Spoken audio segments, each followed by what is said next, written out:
And we are live.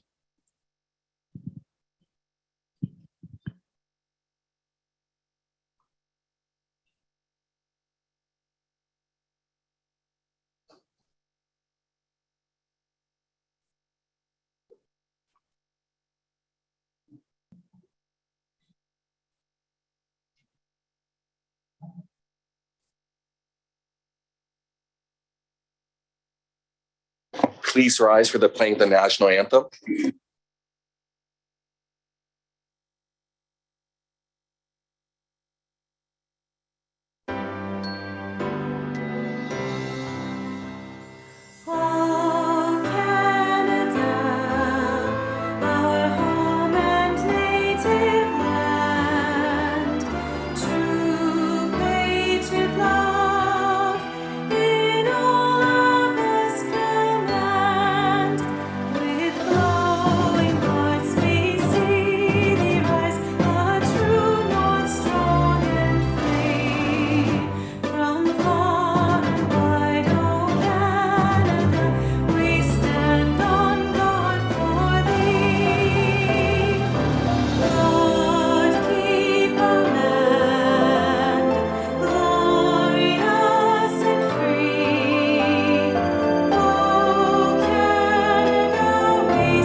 Would you please remain standing as I read the invocation? I'd also like to make a short acknowledgement following the invocation. So as we come together today, we recognize the great responsibilities that are laid upon us. Our council will always strive to understand the needs of the people we serve and to use power wisely and well. Our purpose is to establish and maintain a city of prosperity where righteousness prevails and where justice rules. Let us also not forget those who've served our community, who are no longer with us, so we can continue to do the work that we must in their memory. I'd also like to take a moment to acknowledge the very sudden and tragic loss this past Sunday of Kevin Finney. Kevin was a very important member of our management team here at the city. Kevin had been with the city since December 2004. In 2017, he was promoted to Director of Economic Development, responsible for overseeing the city's economic development and tourism services. Kevin had been involved in a number of organized local sports and passed away very unexpectedly this past Sunday after having participated in a men's recreational hockey league game. I came to know Kevin very well over the last 3 years. He reported directly to the city CEO, Brian Hutchings, and his office was just down the hallway from mine. We had many conversations over the last 3 years, both formal and informal, impromptu, talking about what we could do, he and I in the city, to improve our economic prosperity and stability. Kevin was well known and he was well liked across the city. He was always a real pleasure to work with, and he understood the concept of teamwork as the only way someone who's been so involved in athletics can truly appreciate.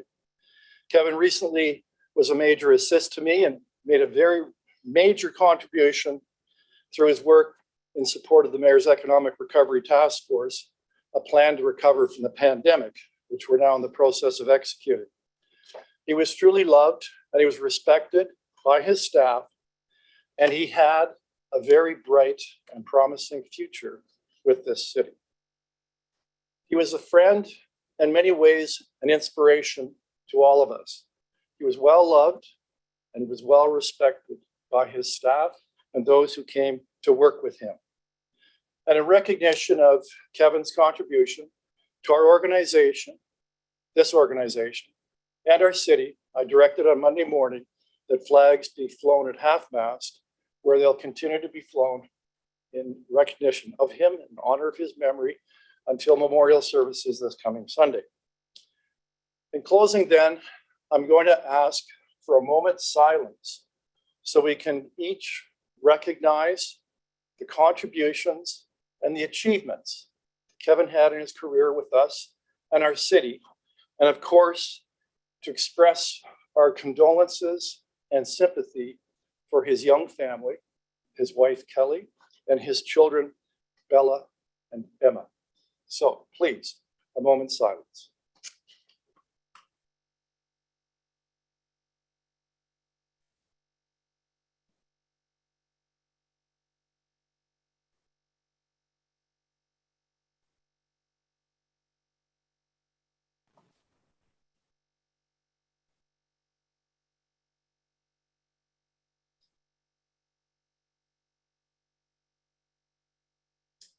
Please be seated.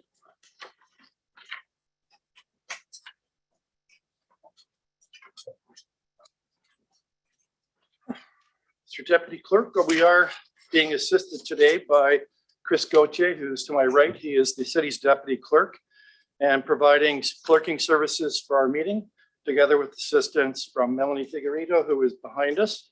So, Mr. Deputy Clerk, would you please take the roll? Councillor Van Tilborg. Present. Councillor McCreary. Here. Councillor Utley. Here. Councillor Sokoli. Present. Councillor Martin. Here. Councillor Antosky. Here. Councillor Wall. Present. Councillor Slets. Present. Councillor Carpenter. Present. And Mayor Davis. Present. Roll call has been taken. All right, I'd like to remind members of council, staff, and our viewing public that we're participating in a hybrid electronic meeting. And there are, of course, rules that apply to that. All staff and delegates who come before us tonight, we ask that you please keep your video on and microphones off until you're asked to speak, so that we can avoid echo and feedback. All of the rules for delegations under the city's procedural bylaw continue to apply. We've also made another change here tonight in the council chambers. Councillors, well, we no longer have the screens that were required with a masking requirement. And councillors now have full control of their microphones going forward. If you want to speak, would you please raise your hand if you're in the council chamber? And then when you see that you caught my eye, you can then lower your hand. And then when it's your turn to speak, you actually push the button in front of you. So you no longer push the button when you want to get in the speaking order. You raise your hand, which Councillor Sokoli is the old school way that we did it. So we'll move on to declaration of the conflict of interest. Councillor Vanderstelt, I believe you've got a conflict to declare in item 12.41, the application for zoning bylaw amendment, PZ 1121-461 Blackburn Avenue. So, Councillor, He was here earlier. he was here. Yeah, I think Councillor Vanderstelt has some tech issues. We'll get this declaration from him when he returns, as I'm sure he undoubtedly will. Are there any other members, either present in the chamber or at home through Zoom, that needs to declare or wants to declare a conflict of interest? If so, if you're at home, push the raised button. In the council chamber, raise your hand. Seeing nobody doing that. So we'll now move on and we'll deal with the items that are going to be separated. So we already have the item 12.41, the application for zoning bylaw amendment that will be separated, assuming Councillor Vanderstelt comes back and declares his conflict. So are there any other matters anybody wants separated for discussion purposes? Councillor Martin and Councillor McCreary. Councillor Martin. In 12.1.1 and 12.4.3. So 12.1.1, that's the housing stability position, Correct. correct? And your other one? The acquisition of 159 Dufferin Ave. 12.3.4 or 4.3. Yeah, it's 12.4.3. Yeah. Okay. Councillor McCreary. Mayor, thank you. The clerk's report on communications, item 5.5.7. Okay. Yeah, that'll come up under the clerk's report on communications. So dealt with separately. Are there any other items that in the committee reports that you'd like separated, Councillor Curry? Just the one? Okay. Anyone else? Councillor Van Tilburg. 12.2.3. Water and wastewater financial plans?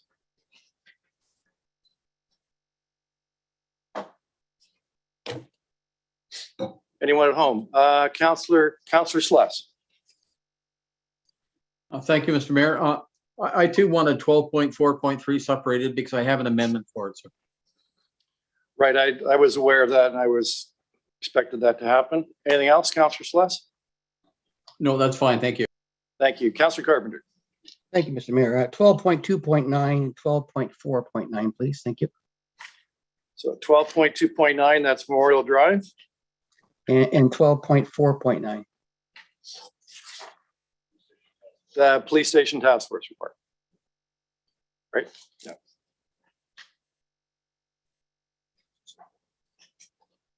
Councillor Scully. Just for clarity, we do have some presenters here regarding the animal control bylaw. Will that automatically be separated from what we're voting on? Yeah, it's a little unusual, but that's Yes. what we normally do. We have a delegation, we'll sort of automatically, I as chair will separate that bylaw and we'll bring it forward to in advance of discussing the other. Great, and as you know, I have an amendment for that as Right. well. Thank you. Yeah, and that's bylaw, I think 53 and 54, I believe. Yeah, okay. Anything else that anybody wants separated? Seeing no raised hands, I think Councillor Martin, you might have the resolution to approve items that have not been separated. I move second by Councillor Curry that all items within the bid reports in 12.1, 12.5, not separated for discussion purposes, be approved. All right, so before we take the vote, Mr. Deputy Clerk, you please read the title of the items that are going to be approved by this resolution.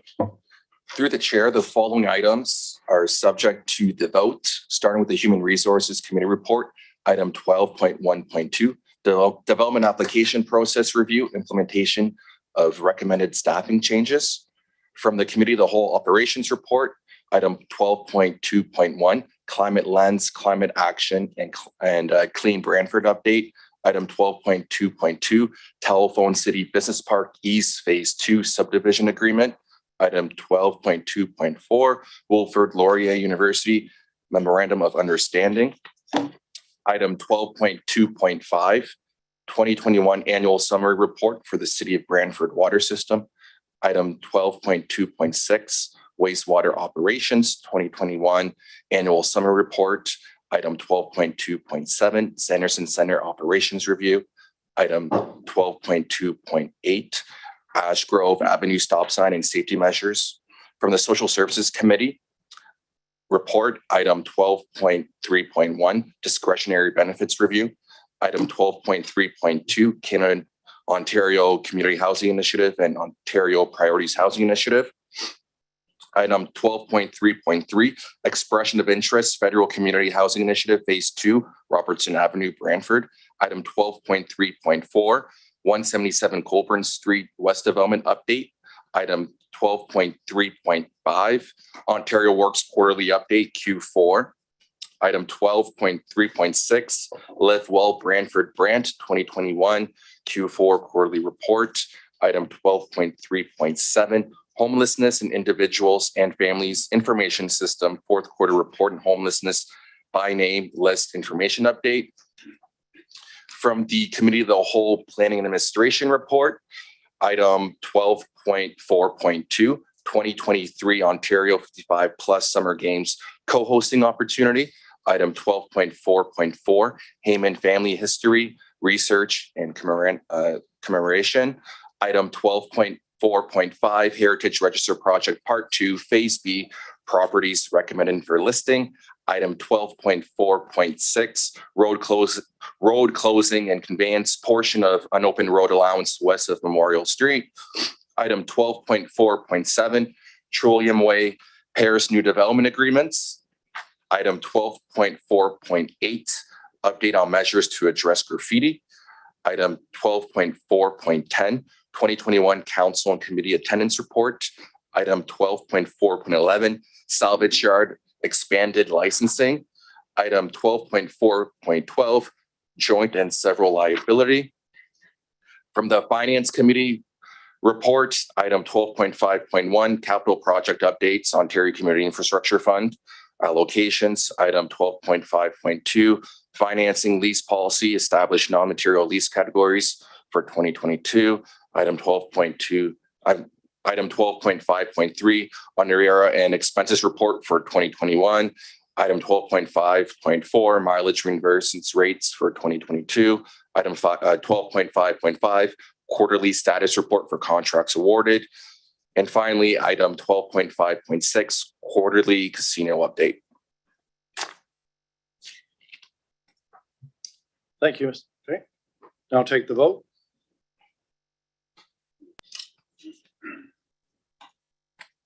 All items not separated within the committee reports carries unanimously on recorded votes. Members of the council voting in favor are as follows. Councillors Martin, Sokoli, Utley, Vander Stout, Wall, Van Tilburg, Sles, McCurry, Carpenter, and Toski, and Mayor Davis.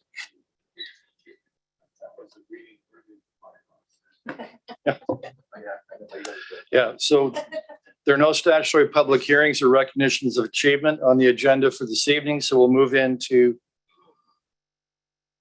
Councillor Vander Stout. Did you have a declaration of a hearing interest you'd like to declare? I do, Mr. Mayor. Sorry, I had no audio upstairs. I tried to stay away from you as long as I could, but the 12.4.1 is an association with Laseni Homes. Laseni Homes is a customer of Serenity Country Candles, our family business. Thank you, Mr. Mayor. All right, thank you. So we'll now move into proclamations. We have one, and I believe Councillor Antosky, you're going to move that proclamation. You please state your seconder and then read the proclamation aloud before we call the vote. Thank you. Moved by myself and seconded by, sorry, I'm trying to open it, Councillor Carpenter. Thank you. Transgender Day of Visibility. Whereas March 31st is International Transgender Day of Visibility, and whereas the Bridge and the Brantford Pride Committees invites all individuals to join together to make our local community a diverse, safe, and proud city. And whereas inclusiveness is embraced by the community to support the physical, mental, spiritual, and social well-being of all its members, including the two-spirit, transgender, and gender diverse communities. And whereas there is a need to recognize that a community is made up of many diverse and unique groups, and that equity means a better life for all. And whereas the two-spirit, transgender, and gender diverse communities would like to annually observe this day as they and their allies strive to create a healthy and safe environment now and in the future. Now, therefore, be it resolved that the Council of the Corporation of the City of Brantford does hereby proclaim March 31st, 2022 as Transgender Day of Visibility in the City of Brantford. Thank you. We'll now call the vote on that proclamation.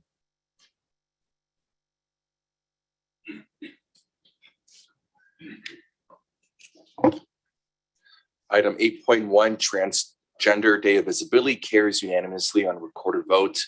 Members of council voting in favor are as follows. Councillors Antosky, Martin, Sokoli, Utley, Vanderstel, Wall, Van Tilburg, Sles, McCurry, Carpenter, and Mayor Davis. All right, we'll now move into delegations presentations. And I'd like to remind, I believe we've got two registered for this evening that are here in the council chamber, I believe. But before I call you up to give us your presentation, I'd like to remind those in the meeting that we have the following rules of decorum as set out in the city's procedural bylaw that applies to delegations. And one is that no person shall display any sign, banner, or placard in the meeting room other than the materials that, in the opinion of the chair, are legitimate audio-visual aids or necessary in connection with any presentation to be made to council. All persons present shall use polite and respectful language and shall refrain from the use of any language or the making of any gesture that is disrespectful or offensive. All persons addressing council shall speak only on the subject in debate and shall not speak on any other subject. and no person shall applaud participants in the debate or engage in conversation or behavior that may disrupt the proceedings of the meeting. And no delegations are permitted to address the following matters: labor relations or employee negotiations, litigation that's either expected to proceed or that's currently proceeding, tenders, RFPs, or other procurement matters, or any other matter that's properly the subject of the open meeting exceptions and municipal act as amended. So we'll move right into the two delegations we have. And I believe both are in reference to bylaw 53/2022, which has to do with poultry. So first of all, I'm going to call up Lori Lloyd. I believe there you are, Lori. So Lori, if you'd please come forward. And you can either sit or stand as you wish. And you got to make sure you push your button there. So all I need you to do is to, once you push the button, you just have to state your full name. And then you have 10 minutes to address us, inclusive of any questions that council members might have for you. So the floor is yours, Lori. Okay. Touch it now. Oh, it's okay. Thank you. Good evening, Mr. Mayor and City Council members. Thank you for allowing me to speak before you today. I'm Lori Lloyd of 56 Banbury Road in Brantford, Ontario, Canada. Tonight, I'd like to address why I feel you should only change part of the present bylaw and to add to it as well as offer my assistance. I want to quickly touch on a few things that bother me about this bylaw being brought forth for change. The proposal is from Heidi DeVries, General Manager, People, Legislation Services, and Planning. I read her proposal and I am confused, to be honest, especially with only 48 complaints in 10 years. Earlier today, I spoke with Jill Binkley and she kindly sent me information pertaining to 2021 numbers. Out of 12 complaints/inquiries being filed, 2 were inquiries and 7 files were deemed to be in violation. Complaints and inquiries for all 12 included rats being attracted to the property, noise, roosters, type of birds kept, and location of pen. 3 of the 12 were in compliance with the bylaw at the time of the preliminary inspection. In a city of our size, these numbers sound good to me, and with little help and education, they can be even lower. So to me, Brantford looks like a prime example of the majority of people keeping chickens responsibly, and we have been for way over 10 years now. Changing a bylaw solely because the neighboring cities are all doing it reminds me of my mother saying, if Tammy jumped off the Lorne Bridge, would you jump too? Now, adding to the bylaw for those who want hens for eggs, definitely.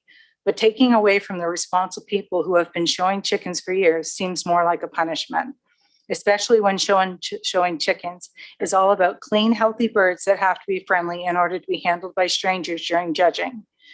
In Heidi's report, she mentioned staff connecting with Brant County Pigeon, Poultry, and Rabbit Association in 2019 and how they weren't accepting membership at the time due to the pandemic and no chicken shows. That's not completely true. I tried to reach someone starting in 2016 to join, but no one returned my calls, emails, or Facebook messages. They were all ignored, as many other people's have been as well. Heidi also mentioned the survey you conducted where just under 60% of the people had no concerns regarding the keeping of backyard chickens. 54% wanted to keep roosters, where 38% said no. The results of the survey do not reflect the changes City Council is proposing. At this time, I feel as though the change is being pushed by the city for the city and not by the people or for the people. This doesn't seem like a bylaw the majority of people want changed. Doesn't that count for something? Now, we all know city living has a vast number of noises we've all learned to live with. Dogs, cats, geese, kids, get-togethers, mowers, blowers, city trucks, trains, sirens, late night transport trucks dropping off construction vehicles, and so many more. But as city dwellers, we have learned to tune them out for the most part. So why is a rooster crowing such a big issue? And why do we need to change that bylaw? While discussing this matter with others, I've learned there are many who wish to have hens for pets and eggs. And then there are those of us who still wish to raise and show our birds. I would like City Council to consider the possibility of allowing both to happen. If the city is willing to consider both, I'm happy to start a Chickens in Brantford Club to replace the Brant County Pigeon, Poultry, and Pet Stock Association in the bylaw. I would happily work with the city to do what needs to be done so we can have both. We could possibly do as Toronto has done and make it a pilot project and revisit the results in 6 months to a year. I'd also like you to consider raising the number of chickens to 10 for two reasons. First, chickens on average only lay 3 to 5 eggs a week, depending on breed and time of year. And the second, because each house will require a different amount based on family size and lifestyle. But at least 6 would be nice because that's what the majority voted on in your survey. Mind you, it was the highest number. Someday I'll have to teach you all about chicken math. The only thing I didn't touch on was where the proposal discussed cleanliness, noise, and nuisance concerns. Only because we only have chickens in the city. We already have chickens in the city, and people who own them presently aren't causing these issues, as the lack of bylaw complaints has shown. When it comes to cleanliness, noise, and nuisance concern, I think we should change the subject to cats. Males spray, they fight, they howl all hours of the night, they destroy gardens and flower beds by using them for litter boxes on top of killing birds in the millions every year.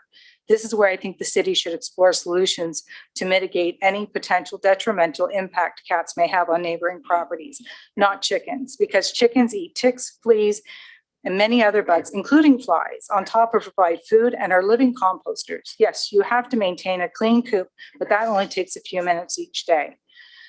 Now, there are a few things wrong with the proposed bylaw that need to be addressed before you consider voting on it. Section 206.10.1, chickens permit required. Heidi DeVries suggests a fee similar to Kitchener, Toronto, and Kawartha Lakes. All of those places have a higher cost of living than Brantford. So why would we pay the same amount? Shouldn't the cost reflect our cost of living, not theirs? Especially at a time when the people are struggling due to the rise in prices of literally everything. And the fact that we are just starting to move forward from COVID and the closures of so many businesses. Not to mention the war and the rise in the carbon tax isn't helping the situation. Now, section 206.10.4, chicken coops. I was unable to find in the zoning bylaw what exactly you're referring to. If it's been amended, the bylaw is 818 pages long. So adding exactly where to find the information would be appreciated.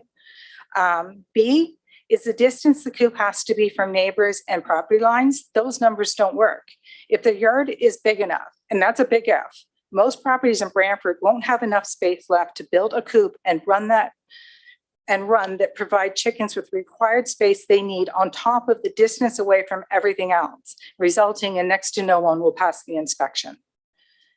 F, have litter for hens. I'm not sure what you mean by this. If you're referring to the deep litter method, which is what I believe you mean, the idea is to just keep adding more straw, shavings, leaves, pine needles, whatever it is you're using each week to the floor of your coop, stirring it up so it dries out and breaks down faster, and only clean that twice a year. That conflicts with section 206.10.4D, have regular cleaning to remove debris, soil materials, etc. So your bylaw contradicts itself, if I'm correct in what litter means.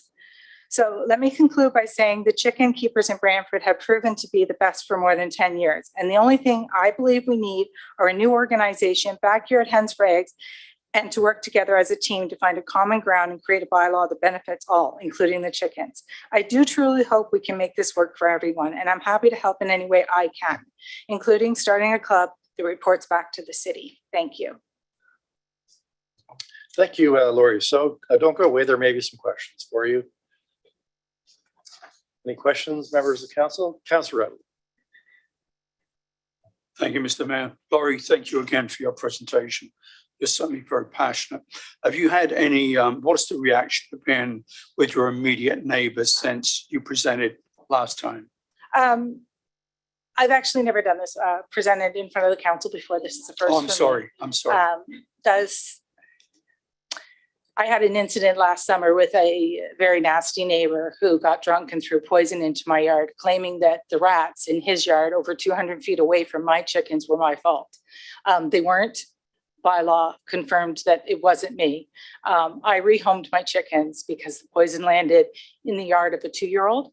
I rehomed them for the safety of my neighbor's children until it could be resolved. I presently will be getting more chickens and why I'm here. My neighbors were so angry at me that I'd gotten rid of them. They missed the eggs. The neighbors' grandkids and children missed the chickens to play with. So In my little world, we miss them, including myself. I miss getting up every morning and spending an hour with them.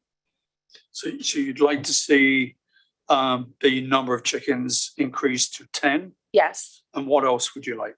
I would like, because I still want to show my birds.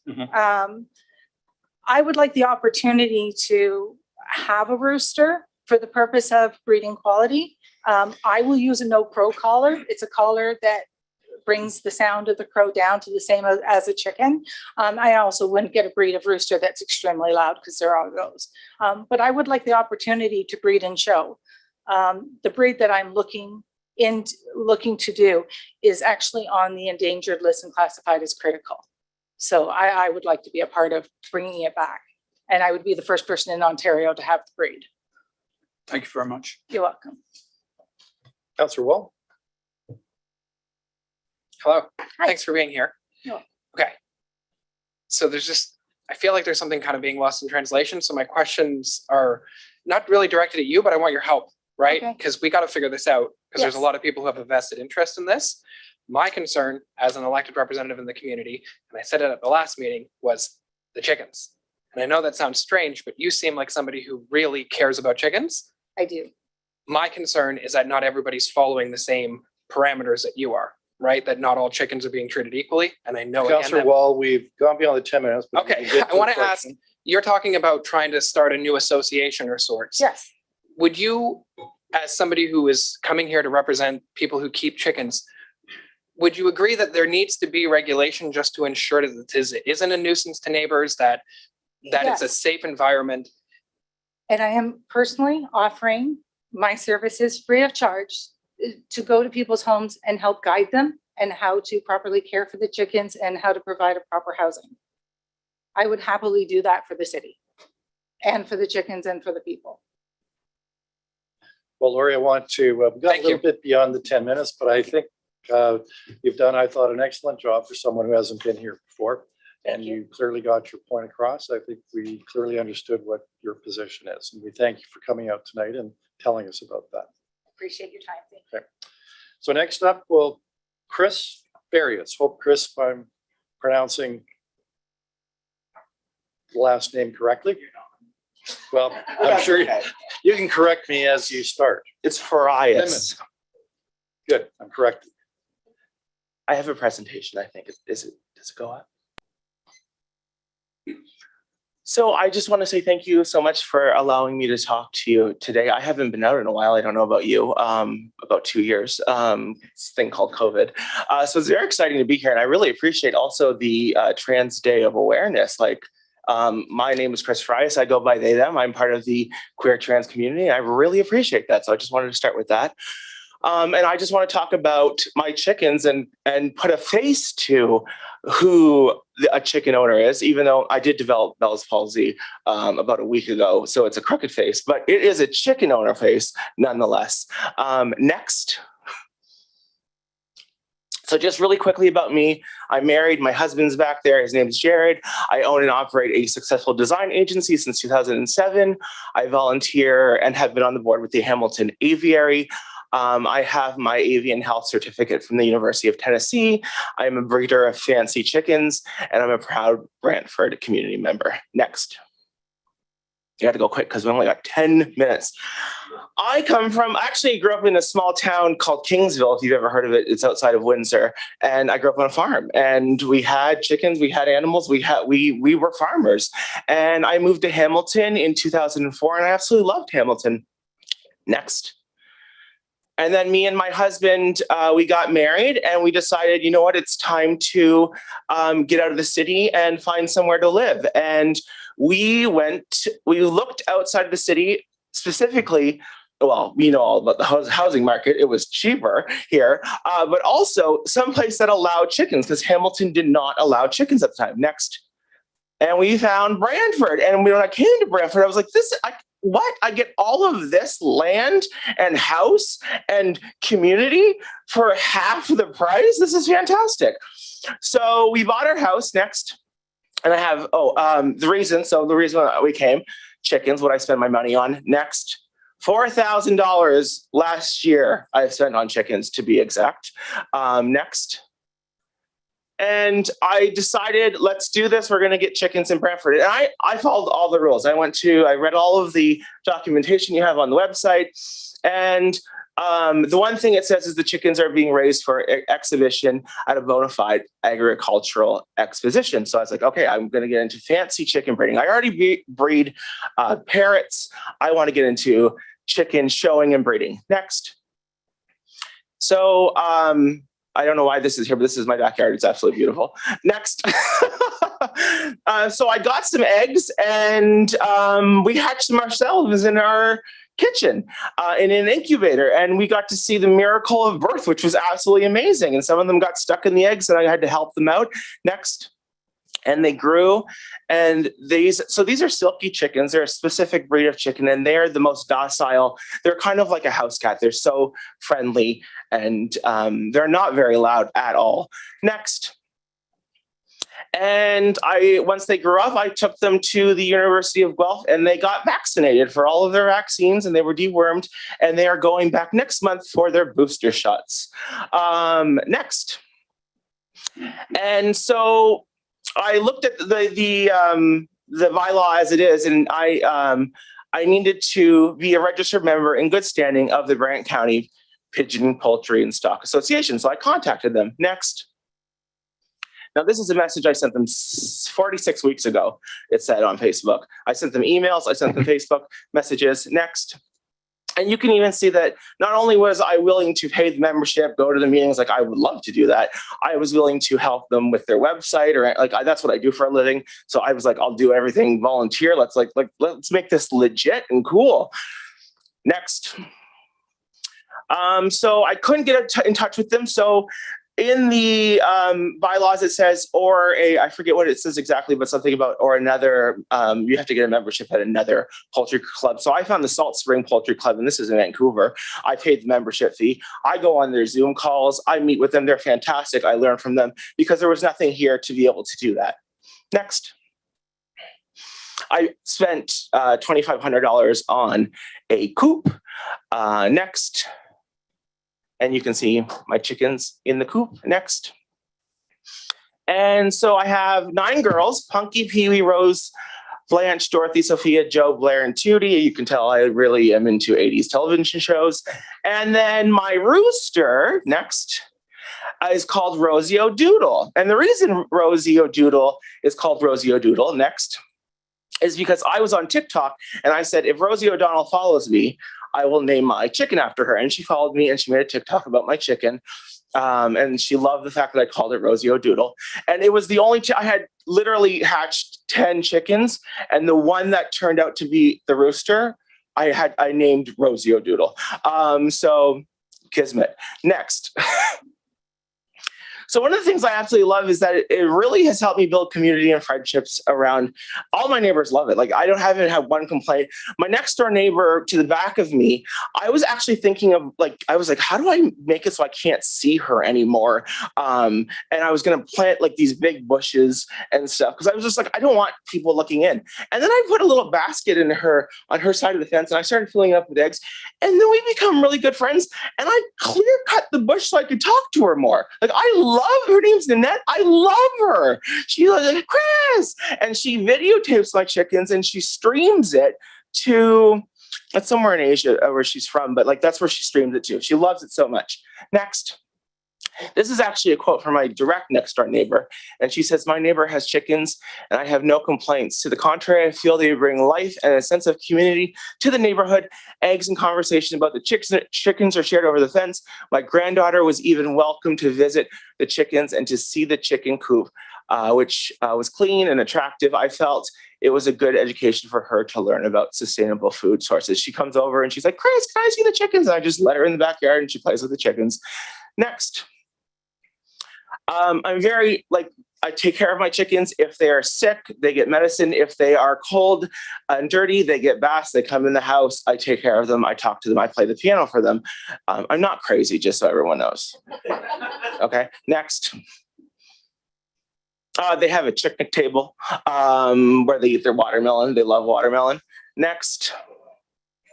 And I actually have written an illustrated kids book that's going to be published soon. And it was directly, partially inspired by my chickens. Next. Next. So the benefits for me, next, mental health.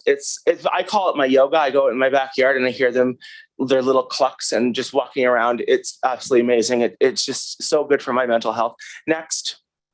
It builds community. I've met so many people. People stop at my fence and they want to see the chickens. They want to talk to me all of the time, I love that. Next. This is a huge thing. So the sponge moth, you all know that name has changed to the sponge moth. My tree, I have a tree in the backyard that's absolutely beautiful. And the sponge, the caterpillars got to it. But what happens is they come down, they eat, and then they go back up and they make their thing. But when they came down, the chickens ate them all. So they did not kill my tree. They ate no ticks, no sponge moth, like free of anything. I have no rats. I don't know if people are talking about mice and rats. I have zero. I haven't seen one in my backyard. Next, I get really excited. It's a food source for my husband and my neighbors. I don't eat the eggs personally because I think it's weird to eat your friends' eggs. But my husband loves them and my neighbors love them and they get them all the time. Next. And they're my family. I treat them like you would treat your dog or your cat. I love them. I talk to them. They're my family. So next, what I want. My asked. Next, very simple. Don't vote for this. I don't think it's right. I came to Brantford and I followed the rules and I built my home and my family based on those rules. And now you want to change those rules and take that away from me. And I don't think that's fair. And I don't want to have to choose. This is definitely not a threat, but I don't want to have to choose between Brantford and my chickens because I absolutely love it here. So next, vote for chickens. Next, I don't know how long that was, but You actually any got, questions? We've got time for a couple of questions, so I'll go to Councillor Secoli first. Chris, Hi. I don't know if everybody knows, but we're in the presence of TikTok royalty. And I do follow you and I did see the video about Rosie O'Doodle. Yes. So I have some questions. Sure. How many chickens do you have, did you say? I currently have 10 chickens. Perfect. And I don't want to see you get rid of Rosie O'Doodle, but what would be the alternative solution for someone who does want to breed show chickens if they don't have a rooster on site? Well, in terms of like science, you'd need a rooster to make a baby. I'm aware of that part. Are there studying services? I know. But like, I guess you could keep the rooster in your house, but that would be really annoying. But you'd need a rooster. The other thing roosters do, I haven't heard anybody say this, is that they protect the hens from hawks. I have hawks in my area, and when a hawk comes by, the rooster makes a noise, and it's not even that loud. It's just a certain different type of noise, and the hens know that, and they run into the coop so that they don't get eaten by a hawk. So they have they have a purpose. Well, my next question was going to be to ask you to share the story about some of the other benefits of having a rooster on site. And I was going to ask you to share the story about the hawk. Yeah, like we haven't had some of my neighbors who don't have roosters have had hawks attack their flocks and kill them. And we haven't had any problems whatsoever because the rooster literally, and he crows in the morning. We let him out of the coop around 9 o'clock in the morning because I don't want him out at 6 and waking people up. Let him out at 9. He makes a little crow, at 12, and makes a little crow right before as the sun goes down. And it's not even that loud because he's a silky. There's different levels, but yeah, roosters are awesome. That's all my question. Thank you so much, Chris. Thank you. All right, I want to thank you very much, Chris. We've gone a little bit beyond the 10 minutes. Oh, I'm sorry. To accommodate those questions, but I want to thank you. It was very educational. It was very entertaining as well. Educational. No, sorry. Never mind. Okay, thanks so much. Okay. Edutainment. That's the word. That's what I said. It was entertaining. Please come back. We'll now move into, before we deal with this item, we have a couple of other items we have to deal with first. We'll go to clerk's report and communications. Councillor Carpenter, I think you've got the motion to receive the clerk's report and communications. Would you please read it and state your seconder? Thank you, Mr. Mayor. It's moved by myself and seconded by my ward mate, Councillor Cheryl Antosky, that the clerk's report on communications for March 2022 be received for information.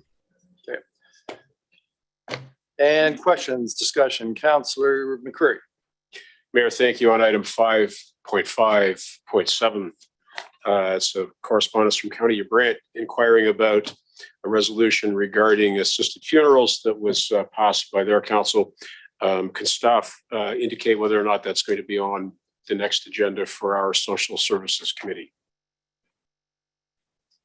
So through the chair, Marlene Miranda, General Manager, Community Service and Social Development, staff is preparing a memo to circulate to Social Services Committee. So that will be part of the next cycle. Thanks, Marlene. Any other discussion? Seeing no raised hands. Deputy Clerk, please take the vote on receiving the communications.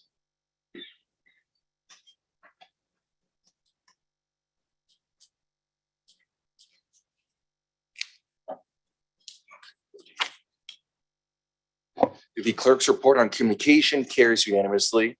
Members of council voting in favor are as follows: Councillors Antosky, Marn, Sokoli, Utley, Vanderstel, Van Tilborg, Sless, McCreary, Carpenter, and Mayor Davis.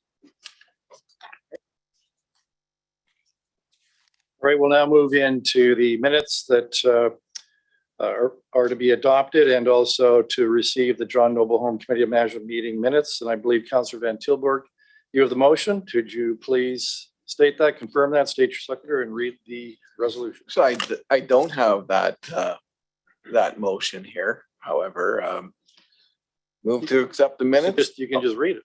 What's that? Should be on your screen. Yeah, it is on my screen. Motion to accept the John Noble Home Committee of Management, February 9th, 2022. Seconded by, well, my ward mate is in the room. Seconded by my ward mate. Yeah, and that includes various city council meeting minutes, special city council meeting minutes, and John Noble Home Committee Management meeting minutes as set out before us on the screen. Exactly. Yes, thank you. So are there any errors and omissions on the regular or special council minutes or a discussion read the John Noble Home Committee meeting management meeting minutes? Seeing no raised hands, Deputy Clerk, please take the vote.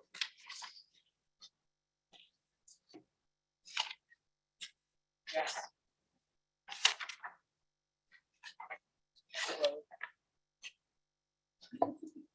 The adoption of several council minutes carries unanimously on a recorded vote. Members of council voting in favor are as follows: Councillors Antosky, Marn, Sokoli, Utley, Vanderstel, Wall, Van Tilborg, Sless, McCreary, Carpenter, and Mayor Davis. All right, so before we take up the committee, the items that have been separated in the committee meeting items, we'll first dispose of bylaws 53/2022 as there was a delegation. Well, delegations. We'll also consider bylaw 54/2022 as that was also referred to by one of the delegates, and it's also dependent on bylaw 53/2022. Just remind members that it's at third reading that any amendments are made. And so I'm going to automatically separate the items for discussion. But first I get a mover and seconder for first and second reading of bylaws 53/2022 and 54/2022. Moved by Councillor Utley, seconded by Councillor Wall.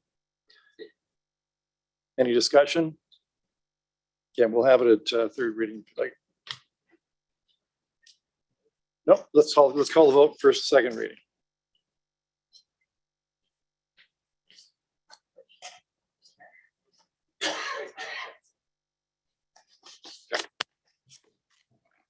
Too late.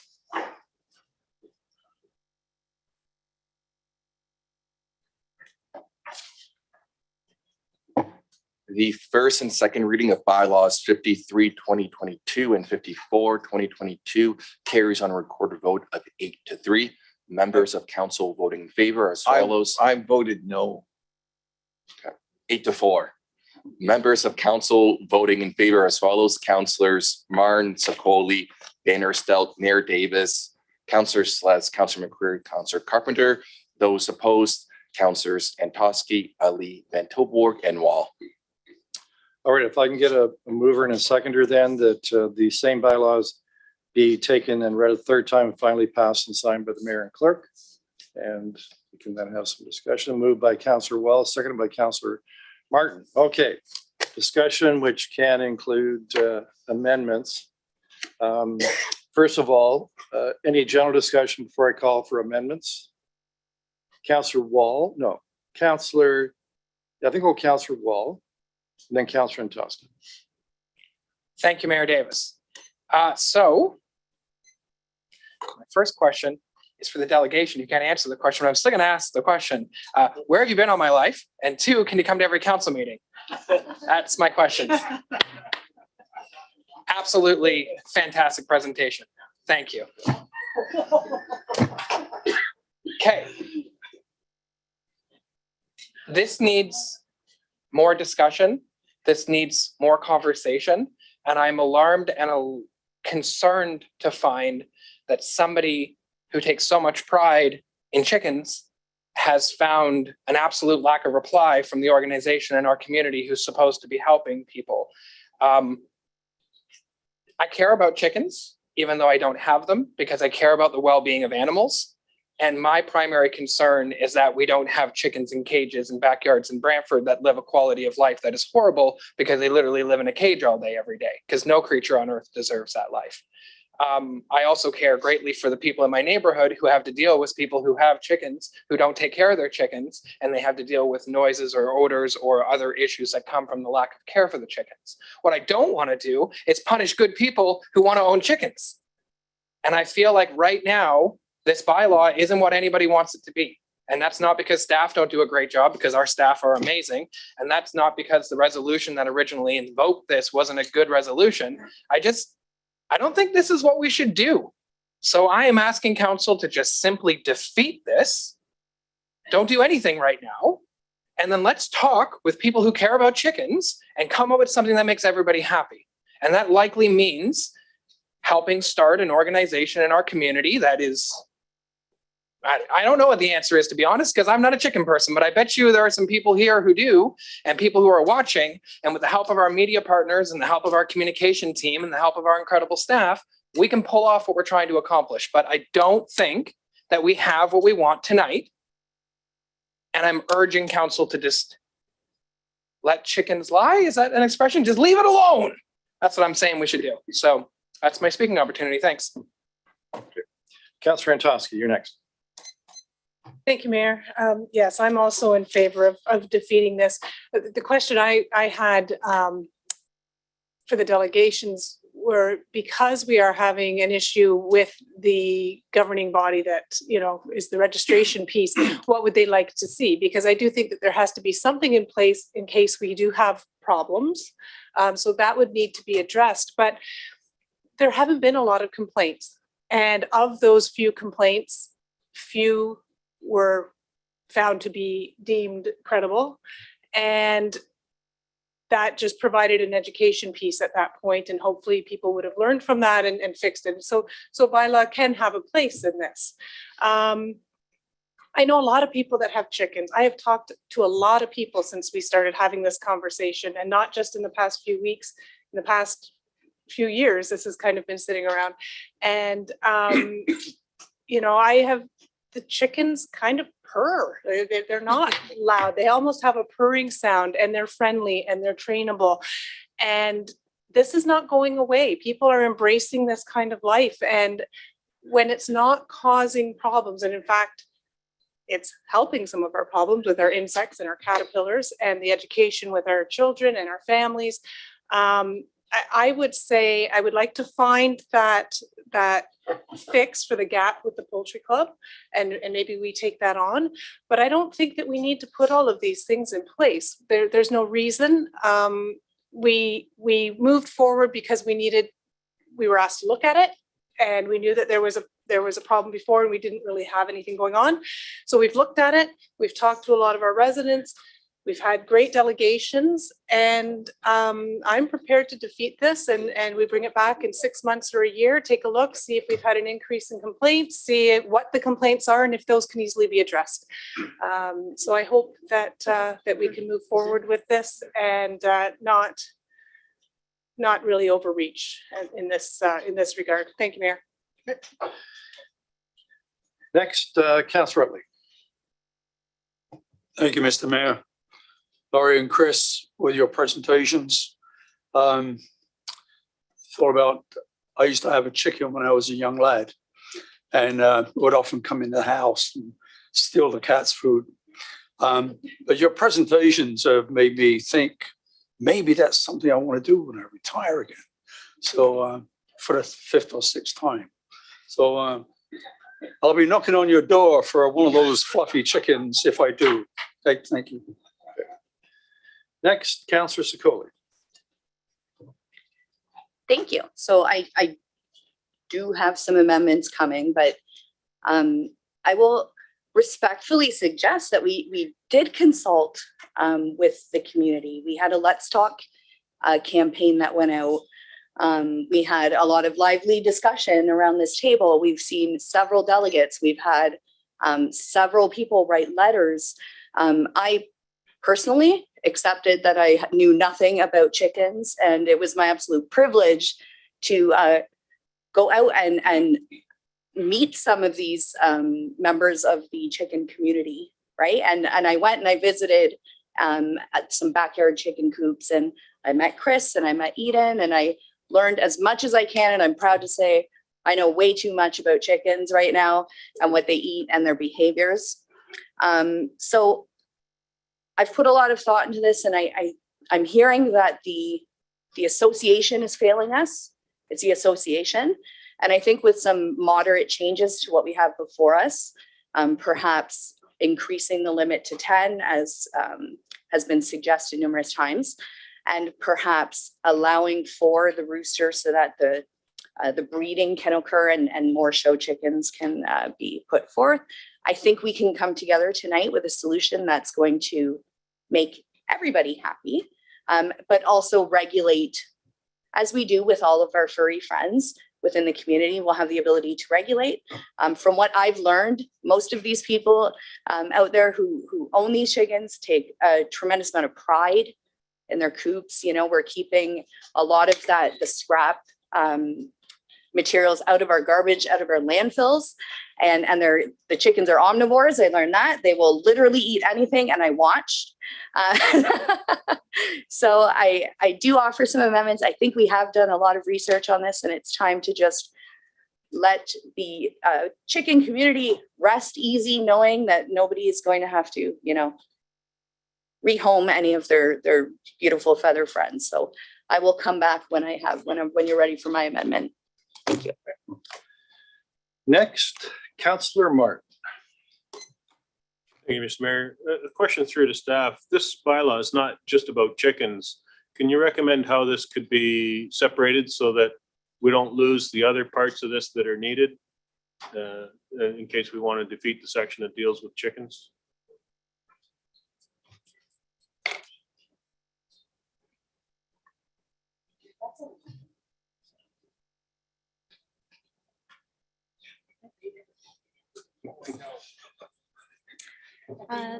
Through the mayor to Councillor Martin. So are you speaking about the kennel portion, the kennel Yes. definition?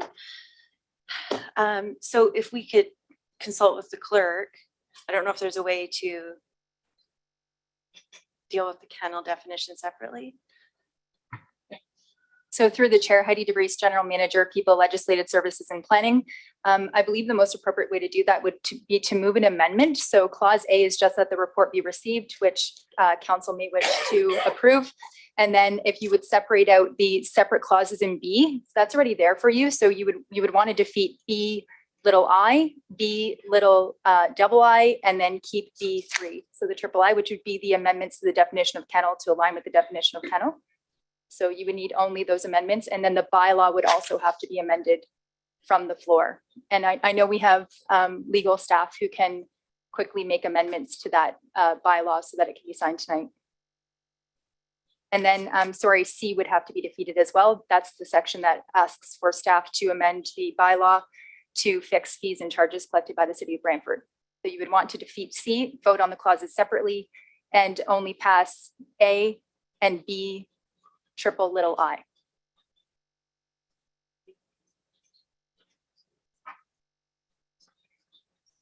Okay, and Just a comment, chickens are part of my favorite recipe for kale.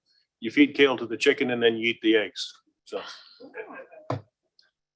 Okay, next. Councillor Van Tilburg.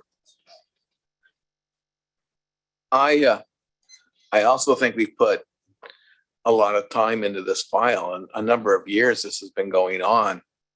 And what I find really amazing is what we've learned. And quite frankly, each time a presenter comes to discuss the file, to discuss about chickens, they've always impressed us. It might have been really topped today, but those other presentations before were really good too, just so that they don't get lost in what I saw today. I hear there's some amendments coming. I'll look forward to those amendments and likely support them to make it as good as it can be. But I do think that perhaps this should have just been voted down and things left as they were. But I happen to share this concern that has been recurred twice tonight about the accessibility of one of the entities that we say you need to coordinate with. And so there is some gap there that I think needs to be addressed. But in a nutshell, I think we've put far too much, not far too much, we've learned a lot. Complaints are low. We found out how well things have been in the city. I'm very comfortable with what I've seen and heard, and quite frankly, I have not ever received a call. I've received a lot of calls on a lot of things, and sometimes numerous calls. And I'm sure it's possible to have gotten a call here or there in the ward. It's not come directly to me.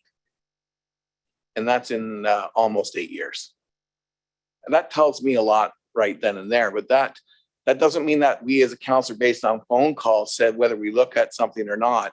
Sometimes that comes down to whether the severity of what that incident may or may not be, what repercussions. But I also haven't really heard anything that way of life and death type situation. So we'll try and make this as good as possible. But I really think we should vote this down. But if it doesn't, let's try and get it as good as we can. Councillor Vanderstel. Thank you, Mr. Mayor. You may have heard it said the best time to amend a bylaw is right after you pass it, because it's a fluid thing. We're working on disconnect here. So to Lori's point, yes, there is some discrepancy in the backset language about where you can put your coop in your yard. If your yard isn't big enough, that's a problem.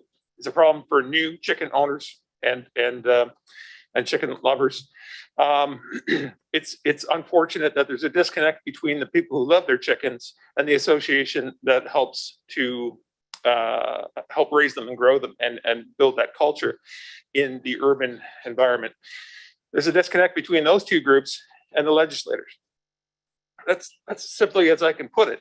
It's frustrating to see those disconnections, and it's important to address all the concerns. One of the concerns that we are most familiar with, even though some of us don't receive calls, it's offending behavior. How do we manage this safely, respectfully, and kindly for our neighbors, and also manage the, let's say, bad apples, if you will, people who don't seem to care about their neighbors so much, don't care about their birds so much, don't care about the environment that they live in so much. We have to, in order to build the legislation to support our staff, we need to know what those offending behaviors are. We need to give them the tools to be able to legislate it properly on site.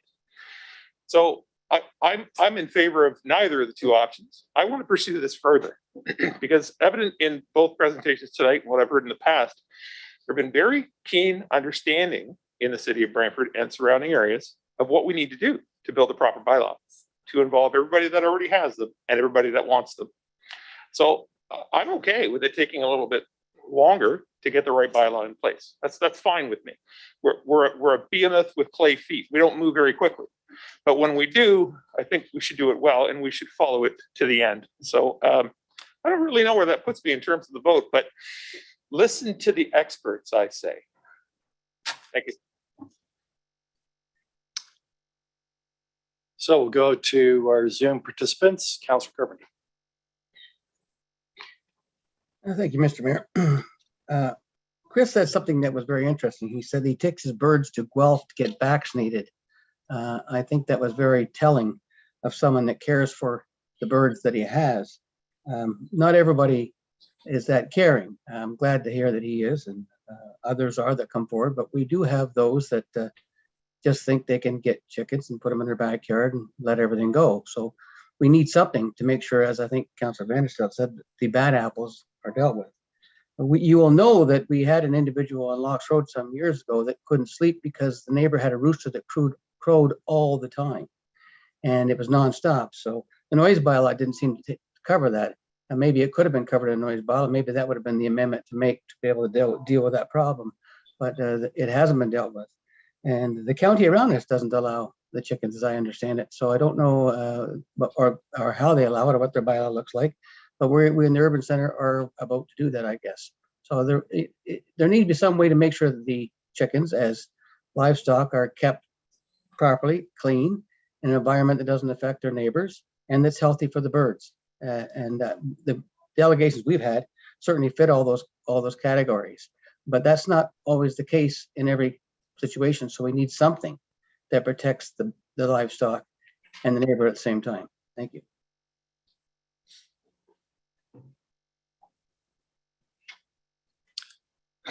Yeah, I'll say a few words. I agree with that sentiment that, in our animal control bylaw, we control dogs, control the number of cats, we apply conditions.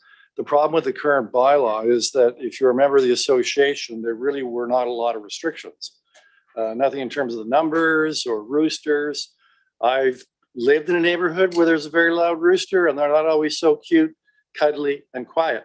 They can be very loud and very disruptive. And so for that reason, I think there's a good public policy reason for putting some limits. Perhaps this bylaw is too restrictive. I think the amendments that are coming up reasonably address that. But this is not unusual. We do this with other animal species, reasonable limits, reasonable controls, because you have to prepare public policy based on the lowest common denominator. Those that don't do all the good practices that the delegates we've heard both tonight and the other night do. And so we do have to, as Councillor Carpenter said, protect the livestock, protect the other residents. So for that reason, I will be supporting the bylaw, although not in its current format. I believe there's some amendments that might potentially increase the number of hens, which clearly I think we've heard is necessary, forced too limiting. But it would be very hard for me to support a bylaw that does allow for roosters within the city.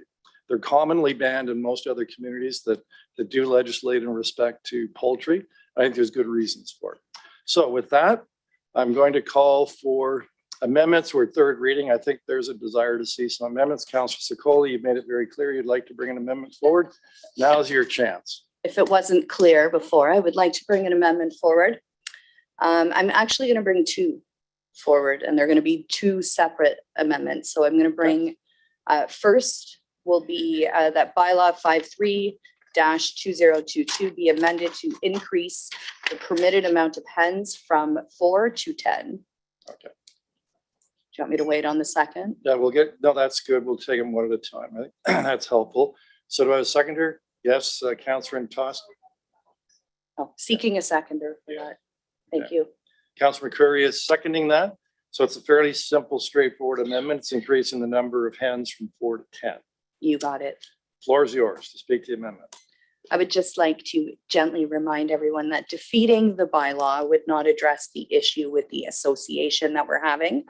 And I do think it's important to regulate our feather friends just as we do our fur friends, and for the city to sort of have a pulse on who has chickens. It would be in our best interest to be able to have that data and regulate it and have them registered and make sure that all of these coops are safe and healthy.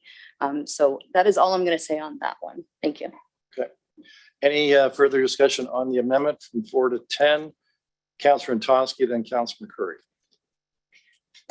Thank you. I think we all agree that what we've got here is not perfect.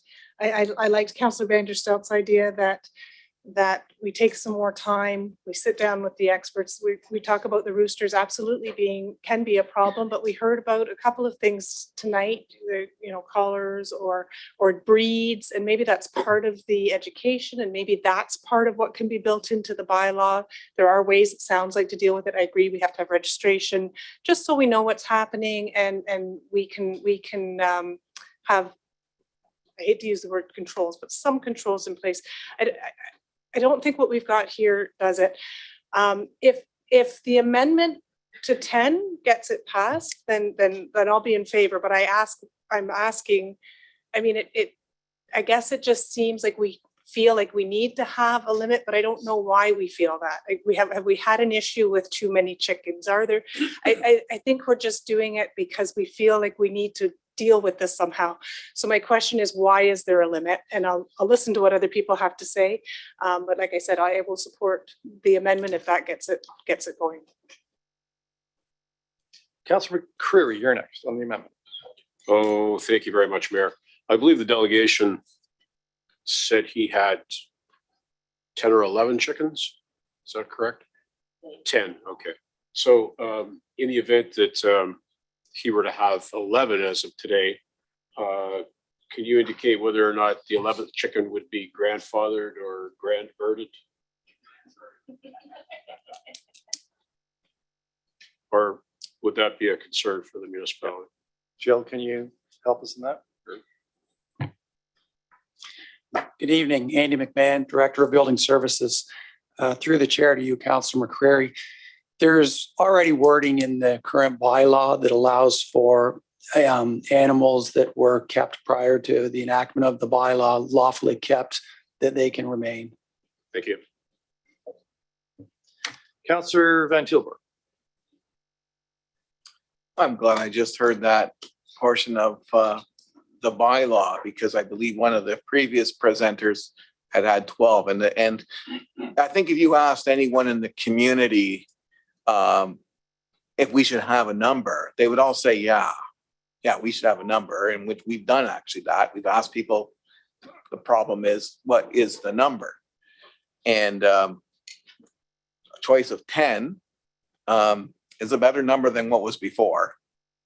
The fact that there's a provision in there that allows, I believe, what was it, responsibly kept, legally kept? I'm not, but in that way, should bring comfort to those that have been operating responsibly to this point. And then it sets parameters for those who want to get into doing this. It isn't a newer thing happening out there. And, I just think when you see what people are spending for these chicken coops, they're not there to be neglectful, not when you're spending that kind of money. So yeah, I think if you ask the general public, then they would say, yep, we want a figure. Everybody would give you a different figure. So you got to start somewhere. It is a little bit better. And I also appreciate the concept of having a different contact point. Thank you. All right, Councillor Sluts. Thank you, Mr. Mayor. Sorry, Councillor Sluts. I have Councillor Wall who has asked to speak to the amendment. Go ahead, Councillor Wall. You're next, Councillor Sluts. Thank you, Mayor Davis. So I want to speak to the amendment. Where'd 10 come from? Like, I love it. I love 10, but why not 11 or 12, 13, 21? Wonder if staff might help us. That's yeah, we don't have more of a rhetorical question. Well, Mr. Mayor, question. Do you want an answer? Or not? No, it was a rhetorical question. I want to be honest with my fellow council members. In the event that this does get amended and those amendments pass, I'm likely going to be seeking a deferral, and I'm going to tell you why. I don't know why we're prejudicing roosters, right? Not all roosters are equally. If we're going to moderate the number of chickens, why not moderate the number of roosters? Why not have a 3-strike policy where if you get a complaint on that rooster and you don't remedy it, then we let a new one? I feel like we're asking a bunch of people who don't know anything about chickens to give us their opinion on chickens when we should be asking the people who are experts in chickens what their opinions on chickens are. It'd be like going to somebody and asking for advice about your car and they don't know anything about cars. I go to a mechanic when I want to know about cars. I'm giving you all a heads up now because I support the amendments. I support regulations of chickens. I support a lot of this, but I also think that it's not fully done. I don't think it's done. Like, I think we need to have consultation, and I guess I'll give you my deferral when the time comes for the deferral, Mr. Mayor, but I'd like to hear the rest of the amendments. 10 chickens isn't enough. Let's make it 20. But that's okay. I'll support 10 for now. So Councillor Celeste, you're next to the amendment. Yes, thank you, Mr. Mayor. Actually, just listening to Councillor Wall, we do have numbers on dogs. We have numbers on cats. So I think it is appropriate to have a number. And perhaps the number we're picking, or what appears to be being picked tonight, isn't the appropriate one. But I don't think there's a problem in building into this a 6-month review to see if we hit it right or if we've hit it wrong. And it can be adjusted. It can be adjusted at any given time. But if we put a time period in there, then for sure this will come back to have a second look and see if we've made any mistakes or haven't made mistakes. My main concern with the number 10, and when I read the amendment, it says that you can have a maximum of 10 hens. Does that then mean that roosters are on top of that 10, or are roosters included as a hen? I'm not really sure. I think the intent is 10 chickens, including hens and roosters, I think. But I'm guessing, and I would like clarity on that if I could, Mr. Mayor, before we vote, because I think the whole idea was that you would have 10 birds in the chicken coop, and then we haven't really broken down what that means, whether you have 1 rooster and 9 hens, or whether you can have 5 roosters. We haven't done that. So if I could get clarity on just what 10 means. It says 10 hens. So by that, I would assume there's no roosters. Can staff help us on that? And please, can we limit the discussion in the chamber, please? When we have a member speaking, you should not be speaking. Thank you. Through the mayor to council. So when we are referring to hens in the bylaws, we're referring to female chickens. And so that the bylaw would say now that roosters are prohibited. So that's what we would understand from Councillor Sokoli's amendment, that she is speaking 10 female chickens. And that was my interpretation, Mr. Mayor, because it spells it out very clearly, 10 hens, and we're talking about a 10 bird limit, which would automatically exclude having a rooster. And I'm not sure what the intent of the amendment is, but if it's to allow roosters, then I think there has to be some type of breakdown to ensure that you're not excluding somebody by silence. So I'll wait and see if my interpretation is correct or incorrect. I think you probably should have a rooster in this mix from what I've heard this evening. And if that's the case, then I wouldn't support it as it's written, because it excludes roosters as it stands now. So thanks, Mr. Mayor. Yeah, I think the intent's clear. It's a very simple amendment. It's 4 to 10 and applies to hens. But so I'll take an opportunity to speak. And we seem to forget the report that we had back in January.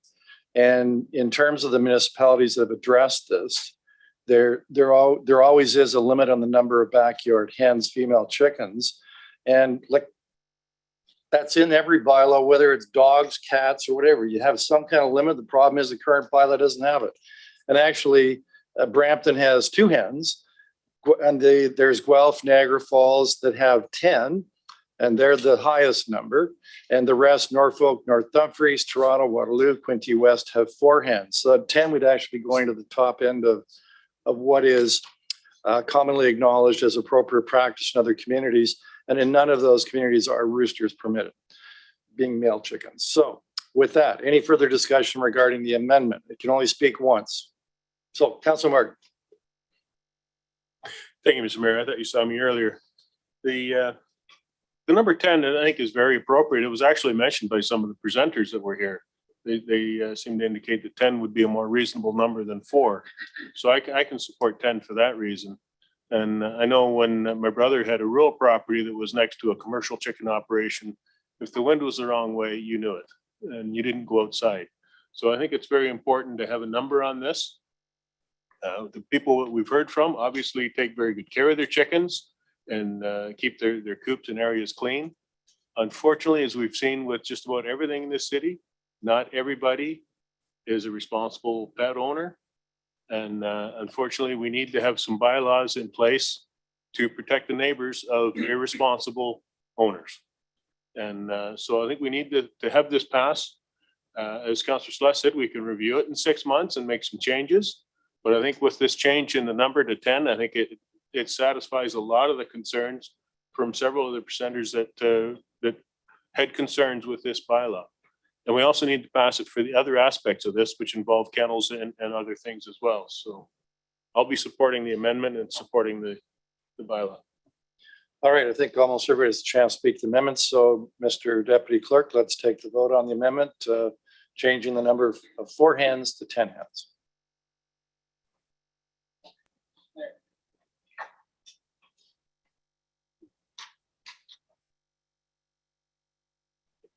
Yes.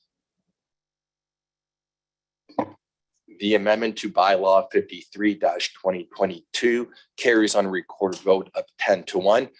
Members of council voting in favor are as follows: Councillors Antosky, Marn, Sokoli, Utley, Vanderstelt, Mayor Davis, Councillor Wall, Van Tilburg, Celeste, McCreary. Members opposed, Councillor Carpenter. Okay. Councillor Scully, I think you said you had another amendment. I do. I'm doing this one on the fly. Seeking a seconder that bylaw 53-2022 be amended to strike the restriction on roosters. All right, so that's seconded by Councillor Antosky. And I think this one speaks for itself, but I think we've heard from the people. We talk about hearing what the residents are saying, listening to them when they come forward to tell us what they want. It would be, I feel, obligated to put this on the table for at the very least discussion. Thank you. All right, so to the amendment, Councillor Wall. Question for staff. Good luck. I'm sorry. I don't know who's going to answer this. So the whole thing, I can't believe this is even up for discussion. This is exciting. Yeah, so there are loud animals in Brantford. It's not just roosters. But I do think that there should be recourse for people who, like I believe Councillor Carpenter said, like this should not be something that people in the neighborhood should be punished because somebody wants to own a rooster. Is there a way for us to put wording in here that's like a 3 strikes and you're out kind of thing, like the same way that we would regulate a vicious dog? Or do you know what I mean? Like, is that something we could do?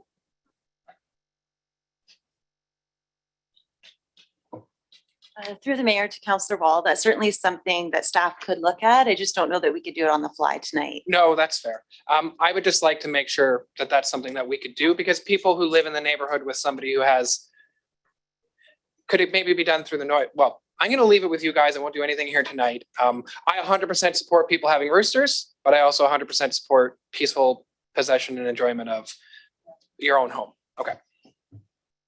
Okay, anyone else in the chamber? Councillor McCreary.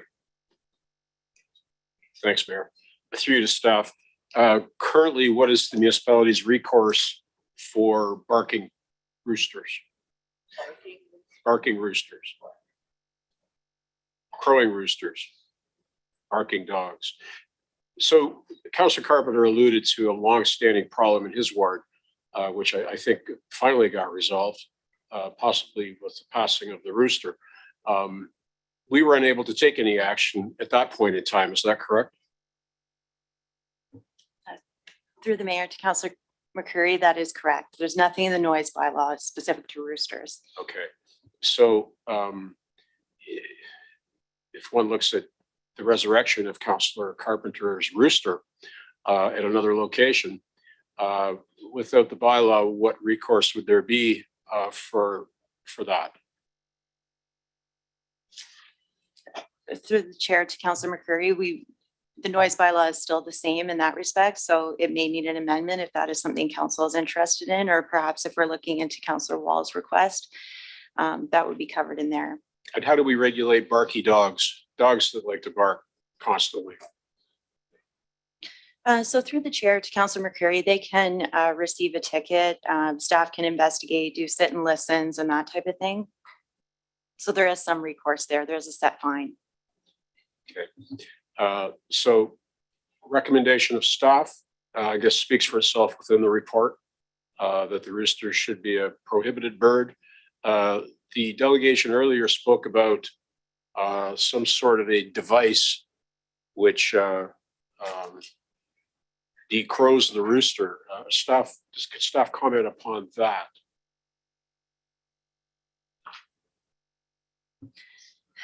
Through the chair to Councilor McCreary, it's not something that has been noted in our research. And that's maybe a better question that staff could pose to perhaps the SPCA or some other animal welfare agency. Okay, thank you very much. Councillor Martin. Thank you, Mr. Mayor. I won't be supporting this amendment. Bylaws are about giving bylaw officers tools to work with. And when you have a noisy rooster in a neighborhood, they need a way to deal with that. And as this stands, it would give them that toolbox. What we have to remember is most of our bylaws are enforced on a complaint basis. If someone has a rooster that is quiet, nobody's going to complain about it. Bylaw is not going to go out and say you have to get rid of your rooster because they haven't had a complaint. So we don't need to amend this. We can leave it in there that you're not allowed to have roosters. And as long as somebody has a rooster that's quiet, nobody's going to know. But if somebody has a noisy rooster, this will give the bylaw enforcement officer a mechanism to deal with that issue so that we won't have the problem that occurred in Ward 4 for some time, that unfortunately the bylaw officers did not have anything in their toolbox to deal with that. So if we defeat this amendment and then pass the bylaw as it stands, that gives bylaw officers something to work with. And so I won't be supporting the amendment. Thank you. Sure. Councillor Toski. Thank you, Mayor. I guess you could look at that from two perspectives. We had people presenting tonight that took it very seriously to follow the rules and would not want to be trying to sneak behind the rules and be under them. So, I mean, although I don't disagree that that's true, I don't want to purposely be setting up a situation where people have to break rules to get what they want. What I'm hearing about bylaw, could it not be just as simple so I believe the barking dogs is under the noise bylaw. Could it not be something as simple as amending dogs, roosters, and then it falls under the sit and listen, the fine. I agree, there was a big issue in Ward 4. There was, and it was very disturbing. We've got some other solutions here that we need to investigate further. It was one incident. It was one incident that upset a lot of people. But I don't want that to be a problem across the city if we can look at other things. So I guess, Jill, to my question, could it be as simple as that?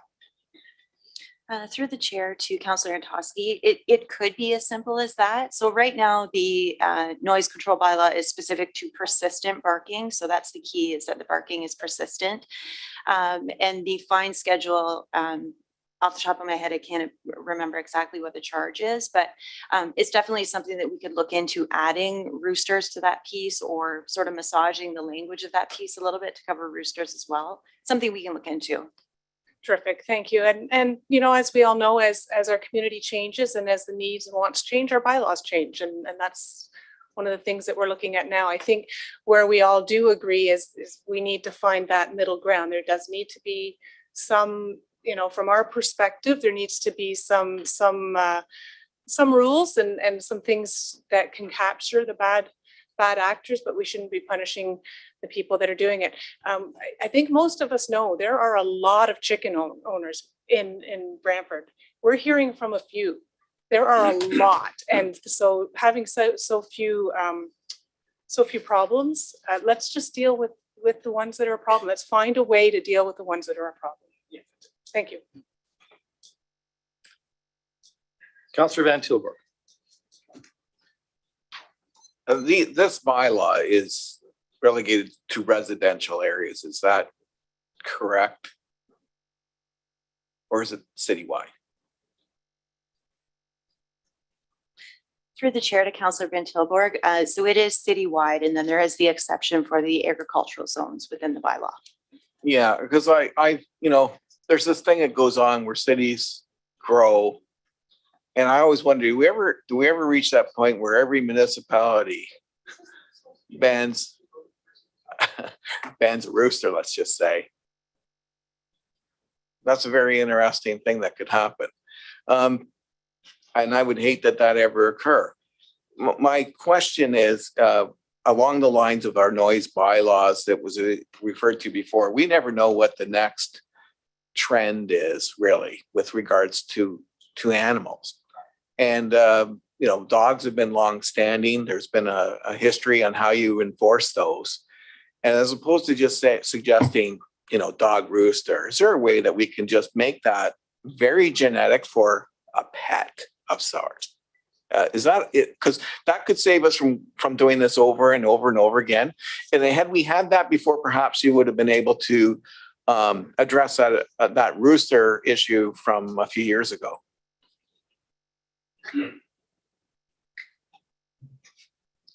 Through the chair to Councillor Van Tilburg, absolutely. I think that is maybe that's a trend we could start. So I do think that it is definitely worth looking into and seeing if any other municipalities have done something like that, and work with our legal representatives to see if there's some language that will sort of cover more than just specific to dogs or specific to roosters. Thank you. Councillor Sless. Thanks, Mr. Mayor. Yeah, I believe the resolution is to allow roosters. Am I correct? Yes, it's to strike the provision regarding the prohibition of roosters from the bylaw. So So conversely, the implication would be they'd be, I'd assume, included in the 10, would they? well, that says that's 10 my hens. question. That's Yeah. my question, Mr. Mayor. If we've approved hens and we said you can have 10, Yeah. now we're approving roosters, but I'm not sure. Can you have 100 roosters? I don't know. Or is that part of the 10, and for every Yeah. rooster you lose a hen? I think you've raised actually a very good point. So is there possibly a friendly amendment that would say the amendment should read that roosters are permitted as part of the 10? Yeah, I would. Yeah, let's say that. Okay, so that's a friendly amendment. So there's the answer to your question. Great point though, Councillor Sless. Thank you. Roosters would have been in limbo land without that. Pretty much. Okay, thank you. That was my concern. All right. Councillor Carpenter. Thank you. Jill, how many goats are we allowed in our backyard? Or do we not have any bylaw for goats? Through the chair to Councillor Carpenter, that would be a farm animal, so only allowed in agricultural zones. I see, chickens and roosters are not farm animals. Okay, I get it. So I guess as we heard earlier, there isn't any municipality in Ontario that allows roosters in urban areas? Through the chair to Councillor Carpenter, I don't recall any In the report? in the report, and we haven't been able to come across any, so. Maybe okay, thank you. Maybe we've just struck another marketing ability. We can tell everybody, hey, come to Brantford, you can have roosters here. And, up to 10 of them. So and I'm just wondering, when does it, when does someone decide I want goat milk? And then a goat's in my backyard. And goat milk is healthy for you. And maybe that's the pet that they have as a goat. Ducks, geese, lambs. Where do we, when does this become what we decide is what's safe for the animal, or in this case, the poultry, and the neighborhood, and the health of the bird and the health of the neighborhood? I'm not sure. But we don't need roosters to get eggs. I'm sure, I hope we all know that. So, the ability, if those are saying that we want to grow our own food and be sustainable, and that's the argument you make, then you got the 10 chickens. But I won't be supporting the amendment for the roosters. Thank you. Yes. Councillor Vanderstel. To the amendment. Thank you, Mr. Mayor. Yes, I fully understand that other municipalities do not allow roosters. However, Ward 1 is home to quite a few farms in the newly acquired area. So you can't have different rules for different people in different areas with different lot sizes and different kind of roosters. So it goes back to my point I said earlier. I think what we have to do is we have to have an open dialogue with the organizations that represent the people in this industry. And I think we need to build our bylaw that capture the unique quality of what we already have in the city. Now, I'm not going to name any locations, but I can tell you there's 3 locations in the city where the neighborhood is fine with the crowing of the rooster. Happens on a regular basis.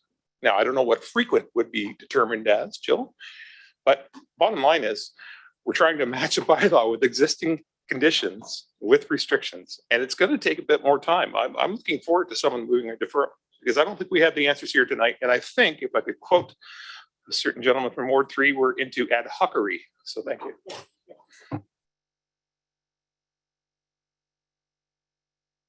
Anyone else?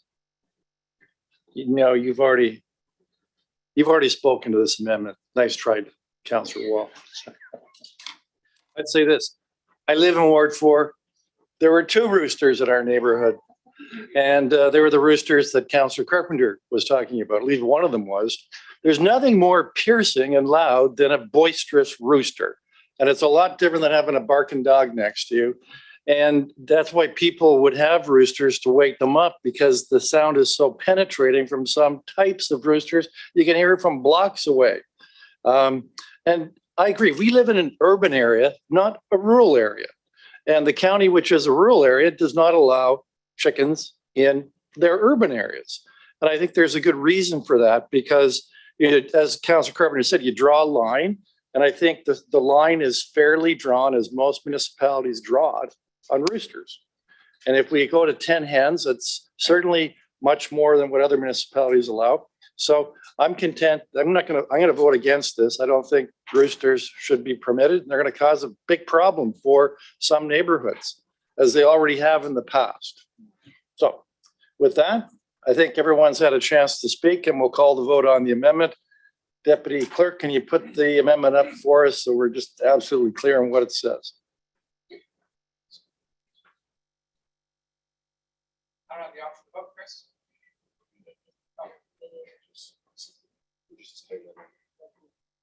Okay. This is the amendment we're now voting on. So yes would be that you're including roosters. No would be not including roosters in essence. So Deputy Clerk, let's call the vote.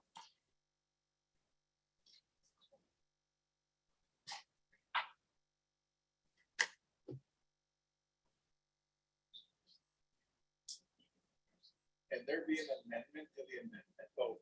Not now.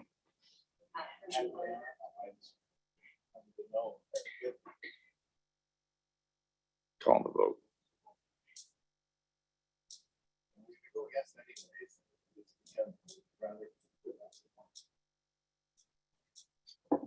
The amendment to bylaw 53-2022 carries on recorded vote of 6-5. Members of council voting in favor are as follows. Councillors Antosky, Sokoli, Ali, Vanderstelt, Wall, Van Tilburg. Members opposed, Councillor Martin, Carpenter, McCreary, Sless, and Mayor Davis. So I think, sorry, Councillor Van Tilburg, I think you want to do an amendment that might limit the number of roosters. I think that would be appropriate if that's what you want to do. Yes, yes, indeed, Mayor Davis, if that is possible, to restrict it to 1. All right, so you're moving that the bylaw be further amended to limit the number of roosters to 1 per Yes. property. We have a seconder on that, seconded by Councillor Martin. So any discussion on what I think is a pretty straightforward amendment? Councillor from the pro hen side, Rooster Hide, Councillor Wall. Why 1? They're happy with it. All right, That's all I had to say. that's fair enough. Get your point across, Councillor Antosky. I think at some point along the line, we're going to ask for a revisit in 6 months, but I think, and I don't want to speak on behalf of anybody, but I think that they'll probably be happy with one. Having more than one can cause a lot of problems. They're territorial, and they can hurt each other very severely. So I think for the most part, I think that probably our chicken community, I'm seeing some nodding heads, would be happy with the limit of one. Anyone else to the amendment? Councillor McCreary. Mayor, thank you. And I want to thank Councillor Vanderstel for quoting me earlier, but not mentioning me by name. Yes, what we do some nights here clearly is ad hocery. And I might say that former Councillor Starkey would also probably have introduced the phrase holus bolus into the discussion. So sorry to mix my species metaphor, but the longer this goes on, the deeper we get into the rabbit hole here. What we're doing is not necessarily good governance in doing this. And I think the earlier comment going back about 45 minutes that we should probably revisit this entire issue was perhaps not taken well enough into account when uttered, but having sat through the debate now for the last hour and 3 minutes, I think Councillor Wall has proven entirely correct, and we should walk this back a ways and start afresh based upon the report we have tonight. We've had a number of pretty good responses with respect to alternatives that staff have indicated in terms of how we can manage noisy birds. I really just think that if somebody wants to lay this on the table, we should probably be doing that now rather than getting into further amendments to amendments. Councillor Van Tilburg has one that he's thinking of introducing, and that is going to really muddy the waters even further. So I'm not going to support any more amendments tonight other than the one that may lay this on the floor and come back at a later date. All right, anyone else to the amendment? Okay. I agree that ad hocery can at times maybe not be the best way to make public policy, but hey, it's in the finest tradition of councils to do ad hocery, and sometimes ad hocery gives you a good bylaw, especially when the concepts are really simple, like hens, 10 or 4. That's really simple. What do you need a report on that for? Roosters, in or out, any number. Simple, straightforward. This is a great spot. And the concepts are fairly straightforward. We've heard from a lot of delegates. We know the plus and the minuses. You've heard from me about living beside a rooster, but I think we got enough information to be able to make what is good ad hocery decisions tonight. Councillor Scoli. I will be quick, but I have a message from one of our chicken experts in the community who wanted to let us know that 1 rooster is recommended for every 7 to 10 chickens. So 1 would be an excellent number for this amendment. Thank you. Okay, so I'm going to call the vote then on the amendment that limits the number of permitted roosters to 1.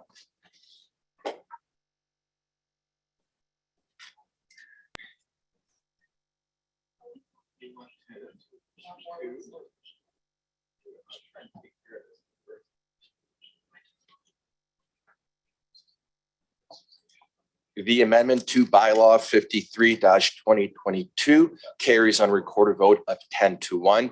Members of council voting in favor are as follows: Councillors Antosky, Marnes, Coley, Utley, Vanderstel, Mayor Davis, Councillor Wall, Van Tilburg, Sless, Carpenter. Members opposed, Councillor McCreary.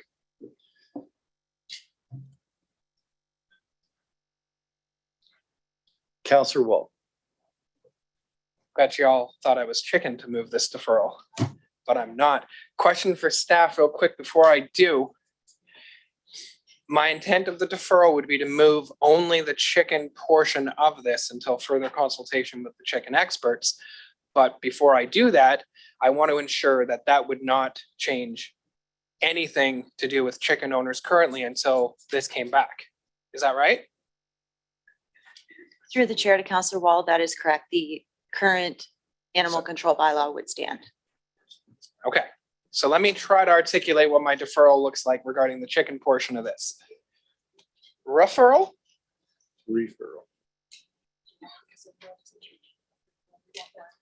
Referral. So I would like to refer the chicken portion. I'm going to wait. They're conferring with each other. I do have the floor, but I want them to hear what I have to say. Well, first of all, if we can move along because we Absolutely. still have I'm some ready other to go. matters to deal with. So So I what would is like- it, a deferral or a A referral? referral back to staff, asking staff that before they bring this back to this council, that they confer or discuss with the current poultry association and the potential new poultry association that is very likely to exist after this meeting, so that we can get expert advice from people who actually own chickens about the way that chickens should be regulated. Okay, so can you give us the wording of your referral? Absolutely.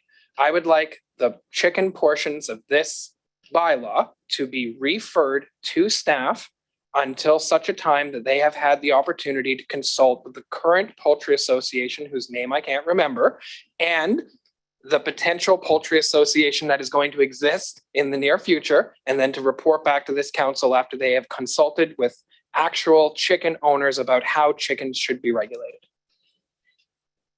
Beauty. Yeah. And I have a secondary, on Counselor. that, seconded by Councilor Vanderstel. Yes. So it's a motion to refer. There is discussion. Other than time to place, anybody want to discuss it? Yep. That's correct. It's debatable. It's a referral. It's a motion to refer. So not seeing any hands raised. Oh, Councilor Sluss to the referral. Thank you, Mr. Mayor. Yeah, I don't want to beat this to death, but should, we keep inferring that a new association will be formed. We had a generous offer this evening. It wasn't accepted. Nobody said, yes, that's a good idea. We're kind of assuming a lot of things here. Perhaps in this referral, the lady that so generously offered to do this should be asked if formally if she will, and that will form the association, and then it move forward from there. But right now it's unclear. There is or there isn't. There might be. We can ask, and the offer was made. If we accept the offer, I presume that it's a done deal. Yeah. Okay. No further discussion. Call the vote. Motion to refer. Through the chair, I'm just going to put the referral motion to display. So right now we have that bylaw 53-2022 as amended, be referred to staff to engage with current and future poultry associations and report back. And staff will report back to council. Says report back. Yeah. Okay. Yeah. You report back to.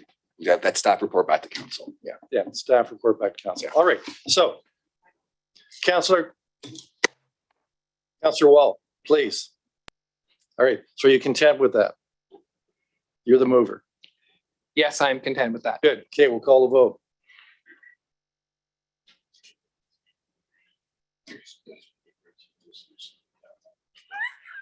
To control this bunch is required.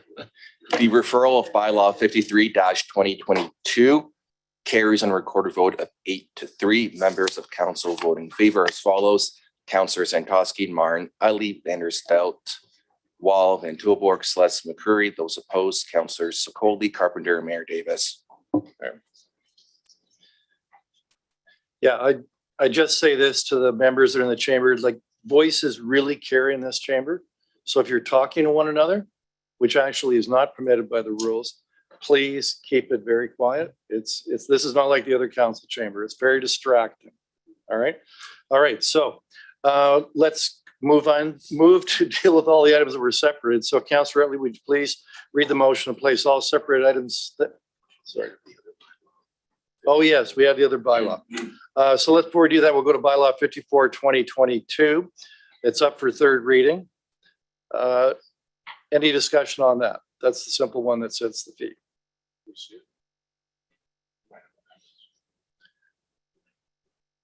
Yep, could be. You could. We could have that, please. Yeah, it's pretty simple. The actual bylaw. Bylaw. Yeah. Can you pull that up now? Bylaw.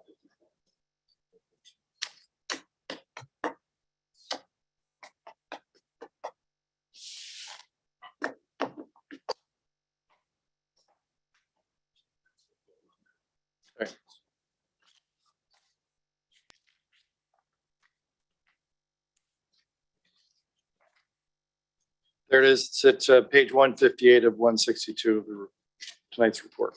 All right, any discussion on this? Third reading? Seeing none, please. Deputy Clerk, take the vote.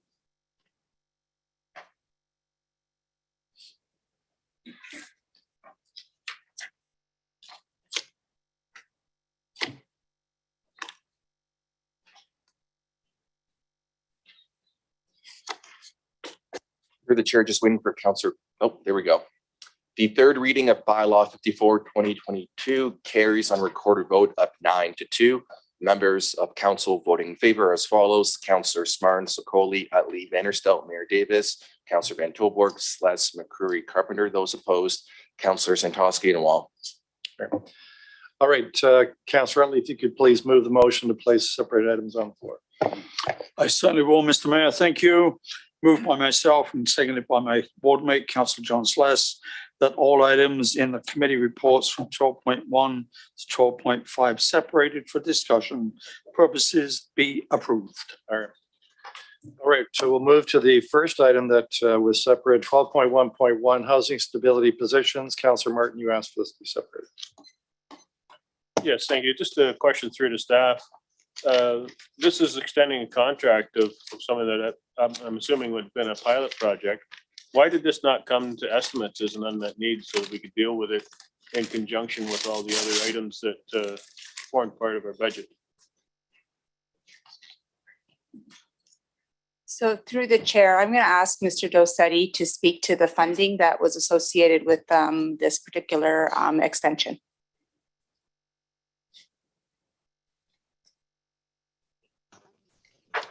Through the chair, Anthony Dolcetti, Manager of Housing Stability.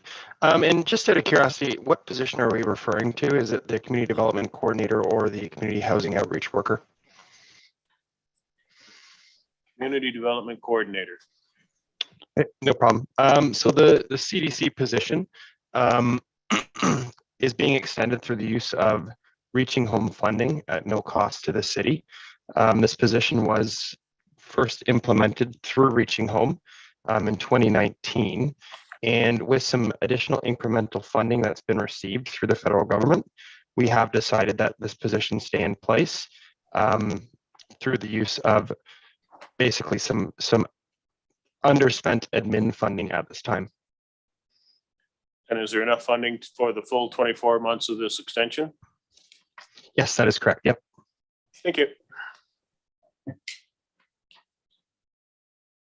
Right, seeing no further requests for discussion, Mr. Deputy Clerk, please take the vote on this item.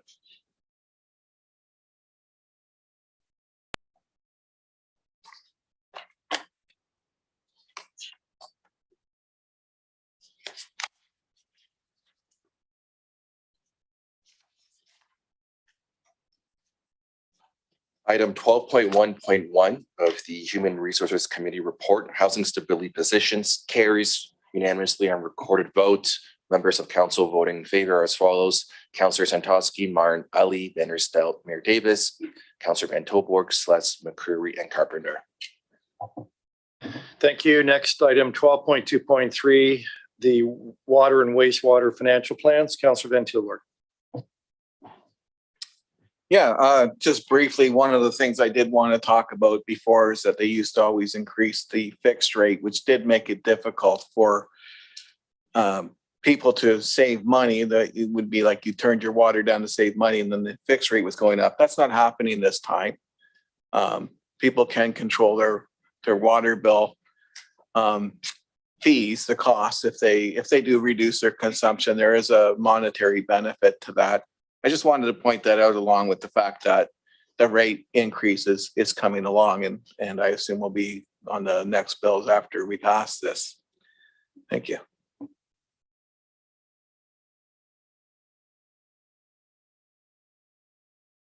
Seeing no further hands raised, Mr. Deputy Clerk, please take the vote.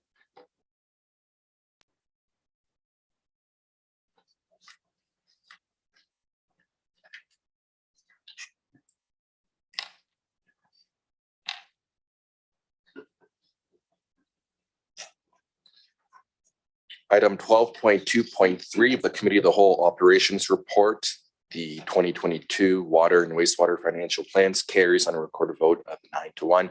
Members of council vote in favor as follows: Councillor Santosky, Martin, Utley, Vanderstel, Mayor Davis, Councillor Wall, McCreary, Carpenter. Those opposed, Councillor Van Tilburg.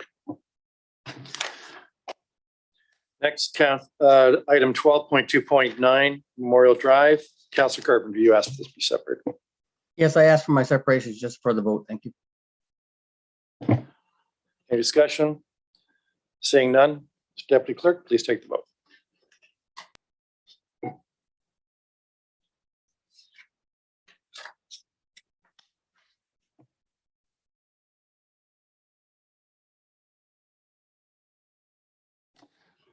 Item 12.2.9 Memorial Drive carries on a recorded vote of 10-1. Members of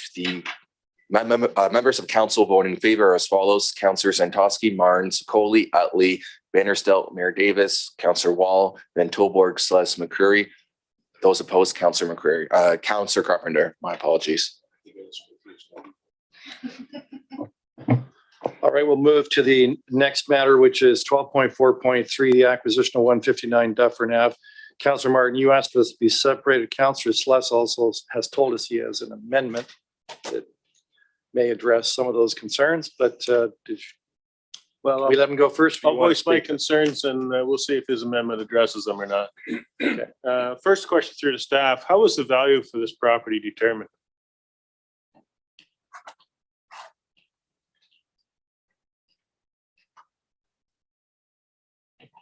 It's a long one.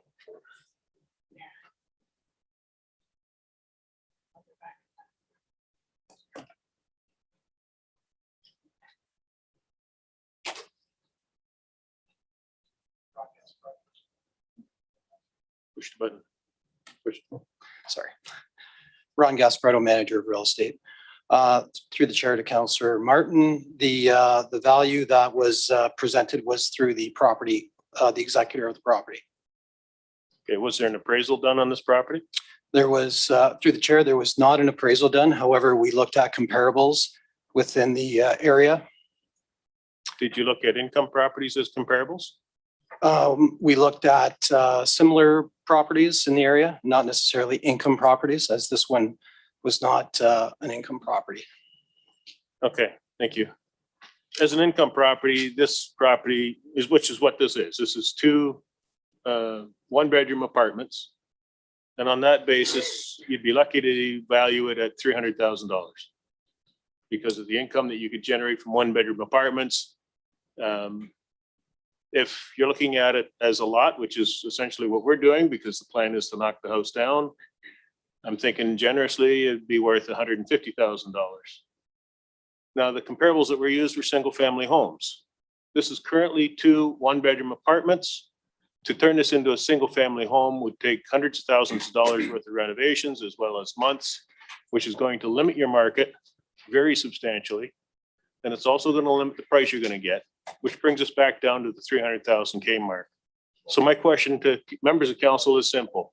Why are we paying double what this property is worth? Thank you. Councillor Sluss, why don't you bring forward your amendment? I will. Thank you, Mr. Mayor. It's moved by myself, seconded by my ward mate, Councillor John Utley, that clause A to E of item 12.4.3 be struck and replaced with the following. That report 2022-80 acquisition of 159 Dufferin Ave be received, and that staff be directed to engage in discussions with the appropriate school boards regarding the possibility of establishing a fence dedicated pathway across the school board property. And just to elaborate, Mr. Mayor, what this amendment does, it takes us out of the market as far as looking at that house. We're just receiving, we're not approving the report. So we are no longer interested in purchasing the property. This afternoon, there was a meeting between school board staff and city staff with a very favorable outcome. Nothing official yet, but on the city getting, as you stand on Dufferin Ave looking at Christ the King School, down the right-hand side of the property would be a 3-meter wide strip that would be fenced off. The city would maintain it. The city would put in an asphalt pathway through into the park, virtually at no cost except for fencing and to formalize the walkway. So I think it's a win-win. It gets us in. Instead of $1 million, we're probably looking at a few dollars to put a fence up. And hopefully this will go through the bureaucracy at the school board and through their trustees. But apparently it was received very favorably by the senior staff there. So with any kind of luck, this will move forward and the problem will be solved using very little money. And to be quite candid, we did hear from the neighborhood and they were concerned about the city spending. I'm not sure it was $1 million. I think that was a number that was thrown at it during a meeting, but it certainly would have been a lot of money to put an access into the park where now we can do it. There won't be the problems with potentially making a parking lot in people's backyards getting shone into with headlights and that type of thing. So I think this is an excellent end to a difficult story, and I think it'll work on everybody's behalf, and I think it's a happy ending. So thanks, Mr. Mayor. Thank you, Councillor Sless. Councillor Utley, next. Thank you, Mr. Mayor.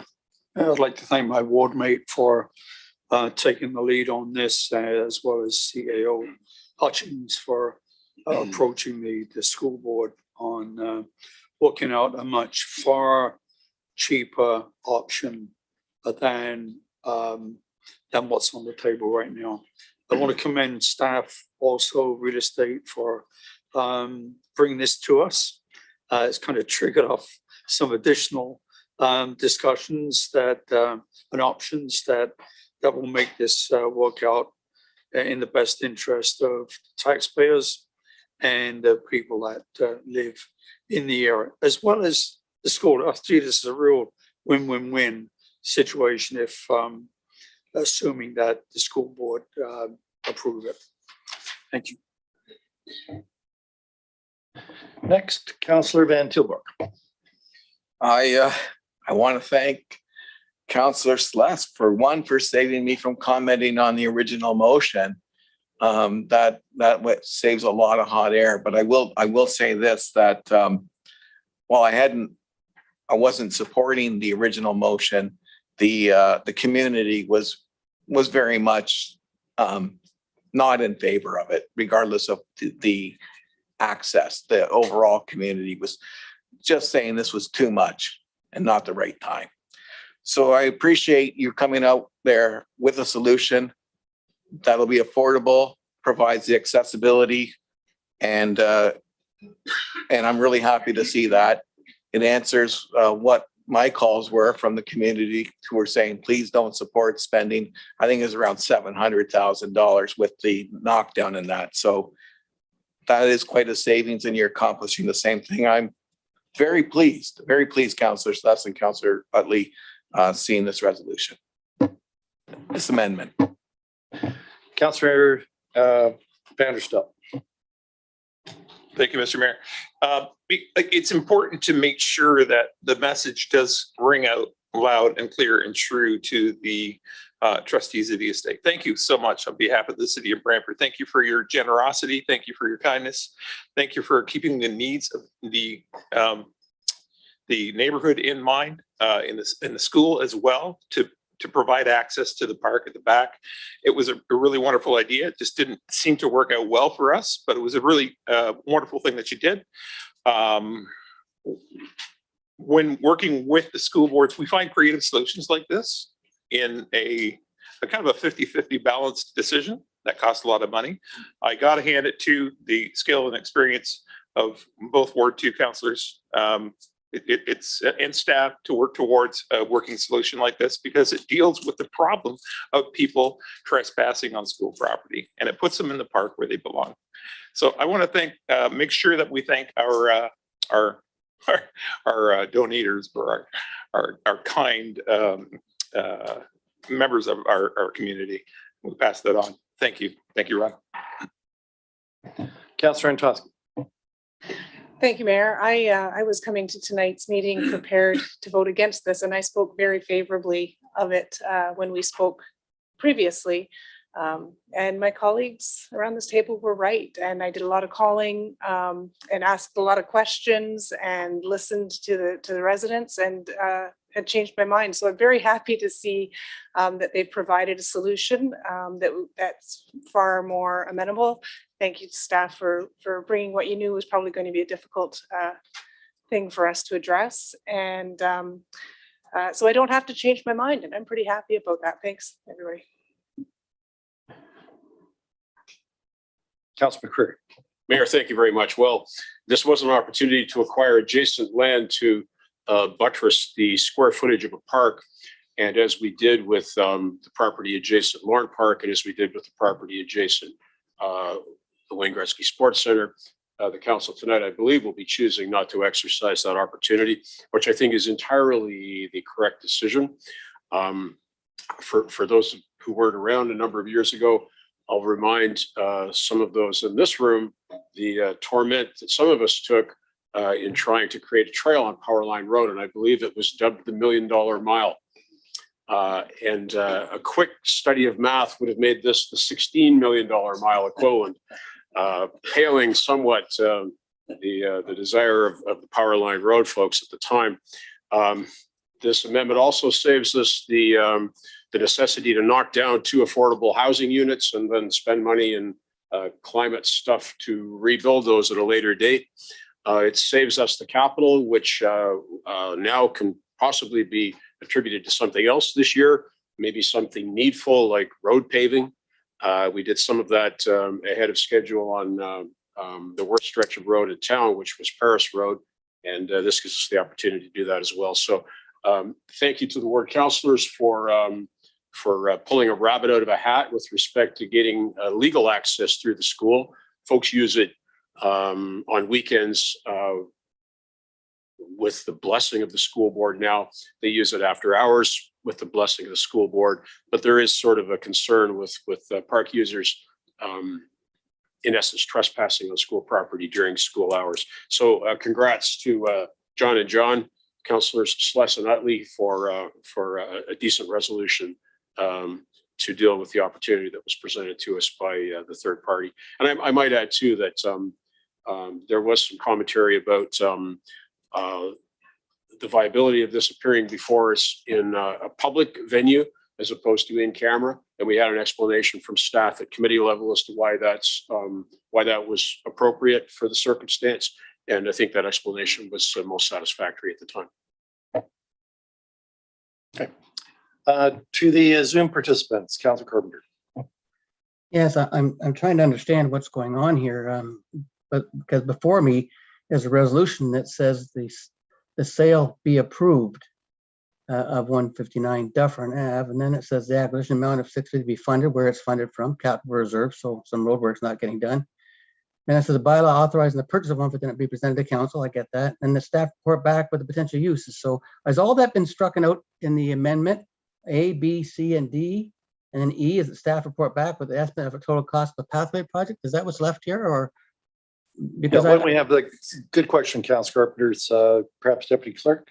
Can you? I need to understand why this is an actual amendment, because it's completely different from what the resolution in front of me is, and that's what I'm trying to understand. And 159 Dufferin Ave is not beside Christ the King School or attached to it. So I'm just trying to understand how this fits as an amendment anywhere. Maybe it would be better to turn this down and bring forward another resolution to work with the school board on an opportunity to move forward. Well, I understand your concern, Councilor Carpenter, but I think it's a fairly efficient method of arriving at a decision that seems to have a lot of acceptance. So. Well, can you explain to me why? What is the amendment then? Is all this struck out? What's left in of the original amendment then? The receiving the report. So the only motion here is to receive the report now, and that wasn't. I don't have that on my to receive the report anywhere. No, actually, if you see it, if we can just put it back up again, Mr. Deputy Clerk, it says so to receive is still in, but the A through to E have been essentially been replaced with B. So. Oh, so everything has been replaced.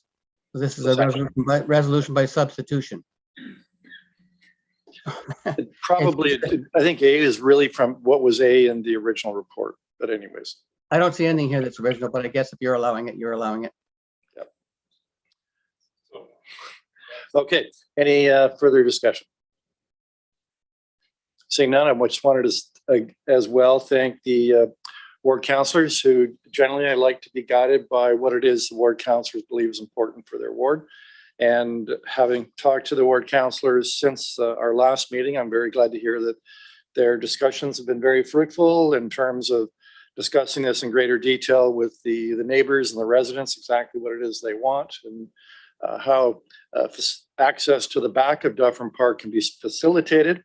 Hopefully discussions with the school board will result in a solution. We don't have that yet, but it appears that they're quite amenable to it and will maintain a positive attitude and hope that they're able to negotiate that agreement that'll give the access that I think will really assist in the full use and of Dufferin Park and getting the full potential of that park, given that it's so long and narrow and does need additional access points. So with that, I'll call the vote then on the amendment.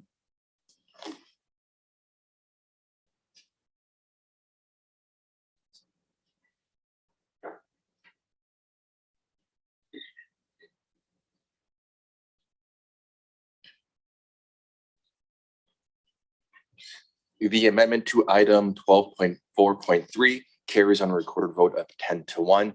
Members of council voting in favor are as follows: Councillor Santosky, Marnes, Coley, Utley, Vanderstelt, Wall, Van Tilburg, Sless, McCreary, Mayor Davis. Members opposed, Councillor Carpenter. Any discussion on the resolution as amended? Seeing none, Mr. Deputy Clerk, please take the vote.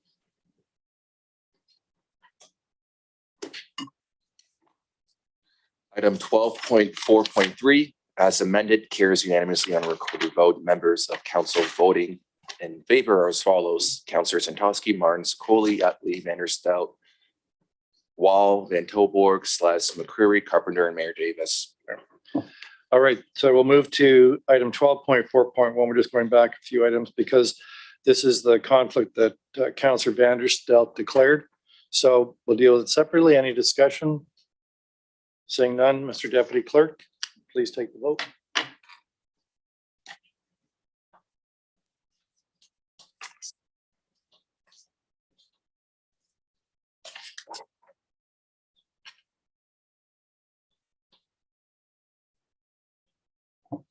Item 12.4.1, noting Councillor Vanderstelt's conflict, carries unanimously on a recorded vote of 9-0. Members of council voting in favor are as follows: Councillors Santosky, Marnes, Coley, Utley, Mayor Davis, Van Tilburg, Sless, McCreary, and Carpenter. Thank you. There's one other item was separated, item 12.4.9, Police Station Task Force Report. Councillor Carpenter, you asked that to be separated. Thank you, Mr. Mayor. Just ask for that to be separated for a separate vote. Any discussion on that item? Seeing no raised hands. Oh, Councillor McCreary. Mayor, thank you very much. Since it's been separated, I think it's maybe important to indicate exactly what's in this item that's been separated for a separate vote. The first part of it is that we're going to receive a staff report which talks about it. And the second part is the staff be directed to provide a report with an analysis in terms of some locations that have been identified in the report. I guess we'll see how the vote goes on this. I suspect it will be overwhelmingly in favor. I don't know if folks will give their reasons for supporting it or not supporting it, but that would be most beneficial to the task force if we could understand why some folks may be opposed to this, or if, they may want to introduce some amendments tonight or some suggestions to improve it. But I'd certainly appreciate it if we could get commentary from folks on either side of the issue. If they have some suggestions or corrections they'd like to see us make to this, so that we can speak with one voice on it. Not seeing any raised hands, we'll call the vote. I'm a yes, Mr. Mayor. I've got technical difficulties.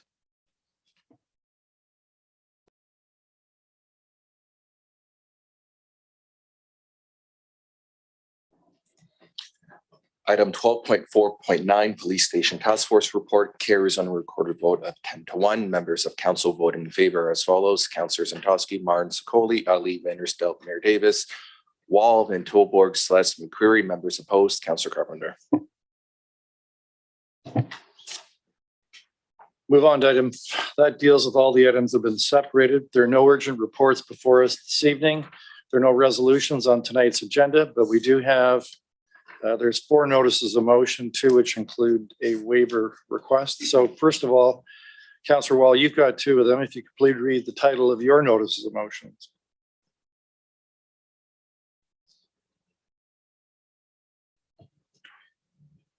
Councillor Wall.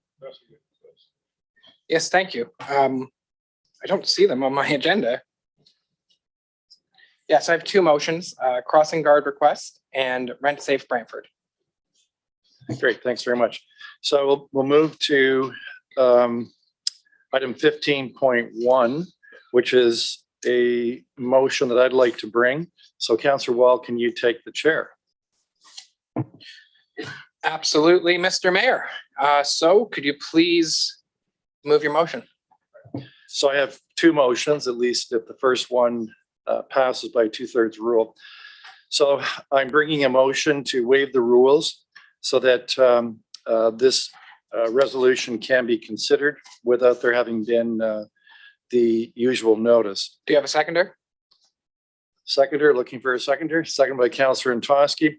And I'll actually read what the motion is. So it's a motion to that sections 15.11.5, 15.312 of chapter 15 of City of Brantford Municipal Code be waived in order to introduce the following resolution without prior notice of motion, without having been considered a committee of the whole or standing committee, whereas the Corporation City of Brantford holds a charity event each year known as the Mayor's Gala.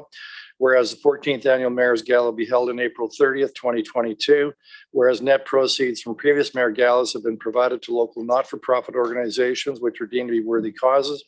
Whereas Kids Can Fly is a not-for-profit organization that acts as a catalyst for change to support learning and parenting in our community. And whereas Kids Can Fly is committed to providing high-quality, accessible learning and literacy programs to parents and families.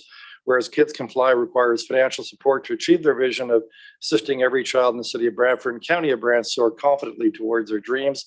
Whereas City Council supports local programs and investments that would serve the betterment of the community for years to come.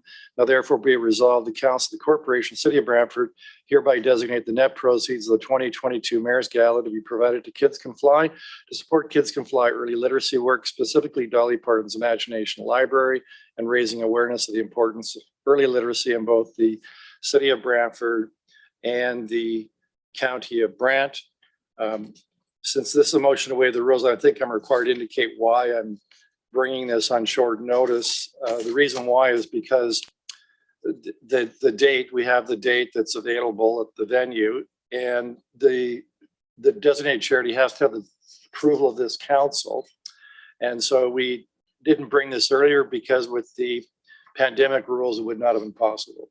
And so it's the change in pandemic rules that created the catalyst, and myself, my staff decided to act very quickly on this. So if we hadn't had the pandemic, there would have been the appropriate notice given. Okay, thank you, Mayor Davis. Speaking to the motion to waive the rules, Councillor John Utley.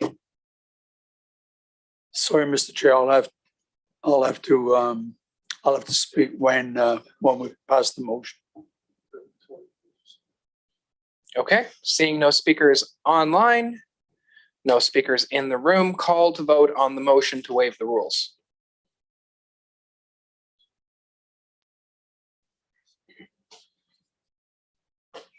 The motion to waive the rules with the required 2/3 carries unanimously on a recorded vote of 11-0. Members of council voting in favor as follows: Councillors Marn, Sokoli, Utley, Vanderstel, Mayor Davis, Wall, Van Tilburg, Celeste, McCreary, Carpenter, and Antosky. Excellent. Mayor Davis, would you like to put your motion on the floor formally? Yeah, so moved by myself and seconded by Councillor Utley, that the resolution that I just read, I won't read it again, As I said, the reason for this is because by prior precedent and resolution, council has to approve the charity of choice. First of all, in terms of Mayor's Gala, it's normally held. We haven't had one for the last 2 years. The last one was in the fall of 2019. And myself and my staff thought it would be good coming out of the pandemic with the relaxing of restrictions that there is a need to, as we said, we've heard in many quarters, including the public health authorities, that we begin a return to our normal routines, our normal way of life. This is part of the way of life at City Council and the Mayor's office, and to support charities by doing this.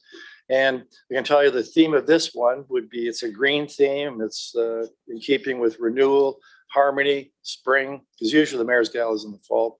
And I thought it'd just be appropriate this time to lift spirits and create rather than looking backwards, looking forwards, and especially supporting this particular organization. I think you all know that the charities of choice that I support personally, first and foremost, the hospital. That is a service and a building that provides an essential service to all of us. But second to that is supporting youth and youth programs. And Kids Can Fly, and that organization, it focuses on children from 1 to 6, because there's lots of research that says that's when you can have the greatest impact in a child's life. And that the foundation that's created between the ages of 1 and 6, that establishes a lifetime foundation for better health, learning, and well-being. And if you do a good job during the first 6 years, generally you end up with adults that are fully adjusted, able to lead productive lives.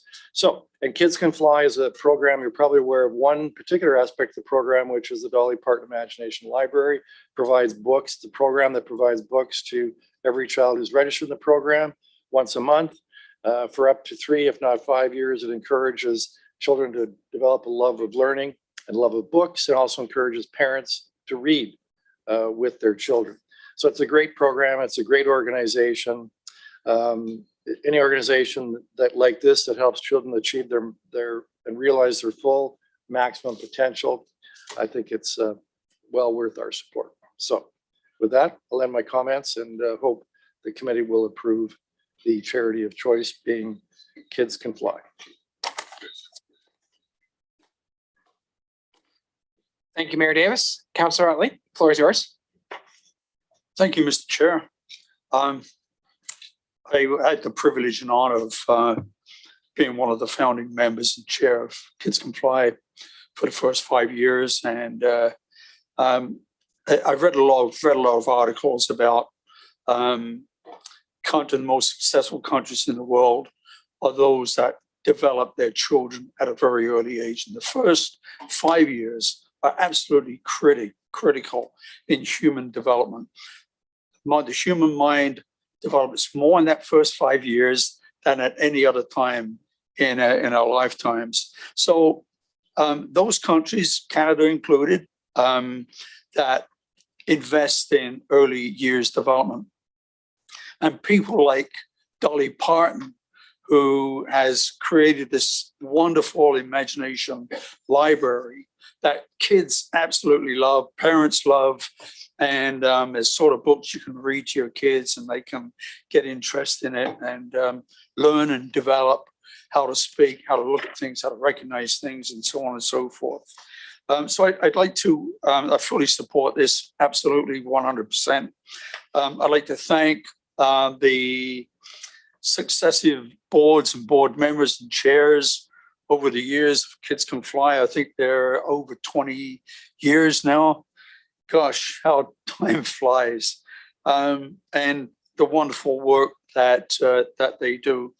There is one member of Kids Can Fly, and I can't think of her name, and she was hired full-time, I believe, to raise funds for the Imagination Library. So the funds from the gala are going to be well and truly invested in our kids, in our families, in our community, and with long-term benefits that will, see them lead fulfilling, interesting, fun lives. So let's get behind this and It's another great step along the progression of Kids Can Fly. Thank you. Thank you, Councillor Utley. Seeing no other speakers in the room, on Zoom, Councillor Carpenter. Thank you, Mr. Chair. Yeah, I will certainly support the mayor's gala. We have a long tradition of mayor galas in our community, started by former Mayor Chris Friel, who started the mayor's gala program in the beginning, and then carried on by successive mayors. Mayor Hancock provided the mayor's gala, took it on as well, and now Mayor Kevin Davis. So very happy to support the mayor's gala. It's a good fundraiser for great charities in the community. And I understand the timing being that, coming out of COVID and it's happening April 30th. Maybe later on the mayor can tell everybody where they can get their tickets and what the price is going to be and how people can get involved. But the mayor's gala has always raised for good money for the people in the community, and I'm happy to support it going forward. Thank you.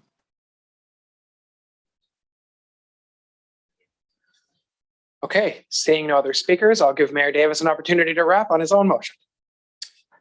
Yeah, if anybody is interested, it's April 30th. That's the Golf and Country Club. We're just this is usually the planning for something like this would be 6 months. We're trying to do it in 6 weeks. And the tickets haven't yet been printed, but we're hoping they'll be printed tomorrow. And if anybody is interested, just contact the Office of the Mayor, Office of the Mayor at Brantford.ca. And it's going to be a great night, and we're supporting a great organization. Last time we did a gala, we raised $80,000 for the hospital. I'm not sure we'll hit that target, but we're hoping for at least $50,000 for a great organization. More to come. Seeing no further speakers, I call the vote.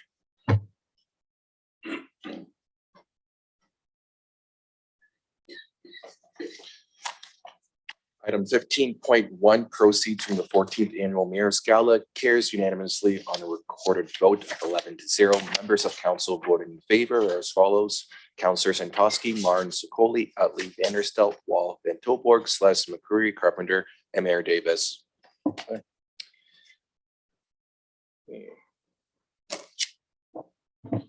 So I'll take the chair back. Thanks very much, Councillor Wall, for doing that.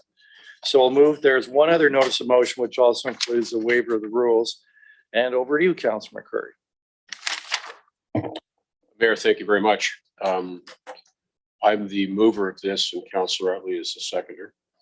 And reads as follows: the section 1511-5 and 15.3.12 of Chapter 15 of the City of Brantford Municipal Code be waived in order to introduce the following resolution without prior notice of motion and without having been considered at a committee of the whole or standing committee. Whereas the City of Brantford stands with the people of Ukrainian communities across Ontario and those around the world in strongly condemning this brazen and unprovoked attack.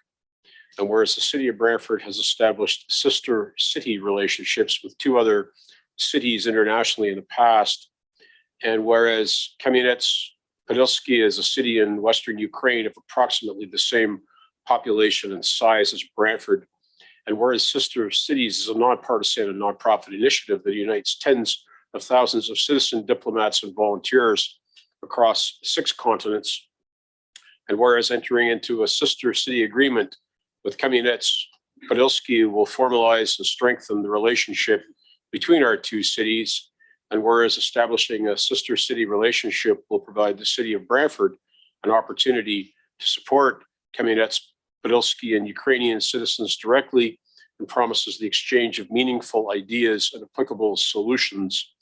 Therefore, be it resolved, the City of Brantford City Council supports establishing a sister city relationship between the City of Brantford and the City of Kamyanets-Podilsky, and that pursuant to the adoption of this resolution, the CIO is requested to prepare and enter into an agreement with the Mayor of Kamyanets-Podilsky to formalize the sister city relationship.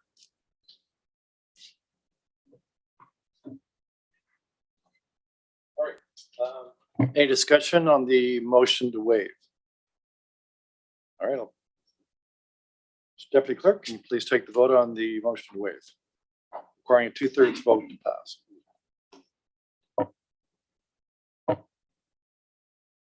The motion to waive the rules carries unanimously with recorded 2/3 on an 11-0 vote. Members of council voting in favor are as follows: Councillors Martin, Sokoli, Utley, Vanderstel, Wall, Van Tilburg, Celeste, McCreary, Carpenter, and Toski, and Mayor Davis. Okay, so Councilor McCreary, on to the main resolution. Mayor, thank you. And again, it's seconded by my seatmate here, Councillor Utley. And I won't read the entirety of the resolution if that suits you, Mayor. No need to. I will give members of committee and members of the community a brief background. Councillor Utley and I were approached maybe a week or so ago by a very active member of our community with this suggestion. And he did most of the work on this. And I'm not going to mention him by name tonight because we didn't get his permission to do so, but perhaps we can make that known after this passes. And he did a lot of the legwork on this. He suggested some contacts in the community, and city staff did all the legwork, of course. And thank you to the CAO and his staff for bringing this to fruition to have it before us tonight. There was some considerable discussion about it. It actually turned out to be a heck of a lot easier than we all thought at the outset. And it's what we're doing, and I hope this will be unanimous tonight. What we're doing is we're offering a symbolic hand of friendship to a community in a country that's in a bad way right now, and they've been in a bad way for quite some time. So it's timely, and I want to thank everybody, and Councillor Utley, I'm sure, echoes my sentiments that it's timely to do this tonight, and we appreciate committee allowing this to come forward without prior notice or having been discussed at a committee of the whole. It's a symbolic hand of friendship, but it also is a long-lasting arrangement that we will have with these folks, and we do have it with other communities now, and I believe the community in Ukraine also has a number of relationships with other municipalities across the globe. And let us hope that when their difficult time in Ukraine comes to an end, and we can only hope that will be sooner rather than later, that we can all benefit from some actual physical exchange of visits with these folks, and that perhaps some of us can journey there, and some of them can journey here and enjoy that exchange of friendship and ideas and camaraderie. And lastly, Mayor, by advancing this tonight, I think we all speak with one voice that we support our friends in the Ukraine, and we support the folks here in this community with strong ties to Ukraine. And we can only wish Godspeed to the end to those hostilities and a favorable outcome for Ukrainians, both in their home country and those who have chosen to locate here in our country. Thank you, Mayor. And thank you, everyone, for your support and allowing this again to come forward tonight. Thank you, Councillor McCreary. Councillor Utley. Thank you, Mr. Mayor. I'd like to add my thanks to Councillor McCreary. With the two of us met with this citizen. There was a genuine desire to want to do something positive between our city and this other wonderful city in Ukraine, which is being brutalized right now. I'd also like to thank the mayor and CEO Hutchings for their work in contacting MP Brock to find out about protocols and what options are available to the city, and reaching out to this other city, twin with them. And we've been able to do that in a very informal way without too many protocols in place, and where relationships can grow and flourish in a very informal, natural way. And hopefully in a much better way in some years' time when this destruction is stopped. So that's what I have to say, Mr. Mayor, and I thank you for the opportunity. Thank you. And I think I'll jump to speaking order because I not so much to discuss it, but to provide the committee with some information. Because last Thursday, CAO Brian Hutchins and I had a Zoom meeting that was arranged with the help of one of the parliamentary assistants in Larry Brock's office. And we were speaking to Kristen from this city in Poland, Ukraine, and we learned a lot. So I'm going to give you some information about this city. It's actually a very interesting city. So Mr. Deputy Clerk, we've got some slides. So the first slide shows you where this city is, and you'll see it, Mr. Deputy Clerk, if you've got the pointer, see it there on the left hand? It's right there. There it is right there. So it's in the southwest portion of the Ukraine. It's not far from Moldavia and Romania. And you can see Lviv, which you've heard a lot about it, that's up there to the left, and Kiev, the capital, is off to the right. And so this is in the part of the country that has not been directly impacted by the war, in the sense that the Kristen confirmed for us, they've not seen the battles that have been seen in other parts of the Ukraine. So what is this city? It's actually kind of similar. There's many similarities to Brantford, both in terms of size. It's 100,000 in population. It's not a regional center like Hamilton would be considered a regional center. It's sort of a sub-regional center, kind of like our status. And what is this community about? Its major industry is tourism. It's a well-known tourism destination in Western Europe. Really, I guess not so well-known in North America. And the reason why is because they have this amazing castle. It constructed in 1600. It's a major tourist attraction for this community, and it's well-known throughout Western Europe, this castle. And they also have an old town, next please, that's very similar to old Quebec City, which attracts a lot of interest. And they also have, on the industrial side, they have, as we do, a lot of food processors, which was quite interesting. And they also have the largest cement plant in Western Europe, which supplies 70% of the concrete to the Ukraine. So that's a little bit of background on this city. So a lot of interesting similarities with our community. And then I asked Kristen, I said, so they've done 33 twinning agreements. The latest one was a city in France last week. And they've pretty much standardized the process. So it's much simpler than what we went through 10, 15 years ago when we twinned with a city in Poland. Requires an agreement signed by the chief administrative officer of that city. It's a fairly simple, straightforward agreement that our legal department's looking at. So I asked Kristen, why, first of all, what it's like in your city, and she's confirmed they're not being directly impacted by war or battle, but the impact in this community is quite extensive. They had, as of last Thursday, 20,000 refugees. That's 1/5 their population. And most of them are women and children, some younger males and older males or disabled males. And that's because those are 18 to 60 in the Ukraine, they're being conscripted. And so I said, how are you handling all that? And she said, we're using schools, we're using dormitories. They have a couple of colleges there. And she said, we're just finding a way to do it. And I said, do you think that many of these the women and children will want to move out of the country? She said, no, most of them are staying there for now, hoping the war comes to an end and they can reunite with the male members of their family. But she said, there are some that want to transit to other countries. And I said, so what does twinning do for your city? And she told us right away, the main positive feature would be a morale boost for their community, that they would see, we'd be the first city in North America that would twin with them, and that she was positive and very sincere in saying this would be a major kind of vote of confidence and would improve the morale of the city, in the sense that this city in another country, similar in size and nature, that's supporting them.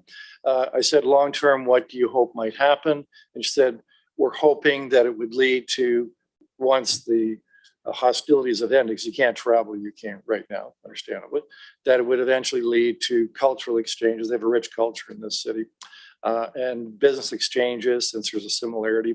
And she said, but for now, it would be, hopefully you'll be able to help us with these refugees if it turns out that many of them do want to transit to other countries, and your immigration authorities in Canada allow it to happen fairly seamlessly. So I could see us developing while the war is ongoing, a fairly close relationship with this city, really designed to help them with what they're facing, which hopefully will not be seeing the most destructive effects of war, but helping them with their refugees and what it is they're dealing with that's coming to them from the eastern Ukraine. So at first I was concerned that this process may be difficult to do for a city and a country that's at war, but actually it turns out that it's a fairly straightforward procedure because of what they've done with twinning agreements. And I think there could be a lot that comes out of this arrangement, both enriching our community, making us feel that we feel and actually making a significant contribution to helping the Ukraine by helping this particular city. And yes, Councillor Martin, I see you looking at your watch and I've gone beyond 5 minutes, I'm sure. So there it is. There's the information I got last Thursday. It's a great initiative. I thank Councillors McCurry and Utley for moving it forward and the citizens and residents that first suggested it.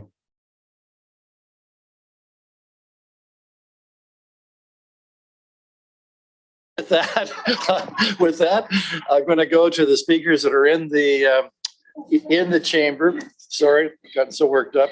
So we got Councillor Vanderstelt, then Councillor Wall, and then there's more as well.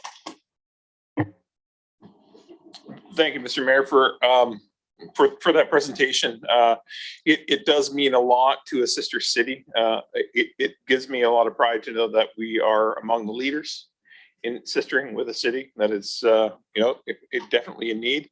I'm wondering if the mover and seconder would find it friendly that we also, in keeping with being leaders in Brantford here, that we issue a challenge to other municipalities in Canada who will take on the same appropriate measures now that we have a roadmap established for how to do it relatively quickly, to establish those relationships throughout the country, throughout Ontario at least, at the very least, to ensure that the morale boost that we're hoping everyone would feel there would be continued on by other municipalities. I hope that would be friendly, and perhaps that we would include our comms department with that and social media platforms. Thank you. Councillor Wall. They say that great minds think alike. Councillor Vanderstelt just said what I was going to say. I would only add to that by saying to do it through the FCM channels, which I think is the right way to go about this, to say that we're doing this and to invite other municipalities across the country to do the same. I did want to ask you to elaborate, or staff to elaborate, or somebody to elaborate on how this is maybe different than our current sister city in Poland. When I asked about this earlier in the week, I was told that this city in Ukraine had something set up that made this easier than perhaps the process was before. Is it just specific to that city, or would it be easy enough for a city like Hamilton to do this with another city in Ukraine? What was that process?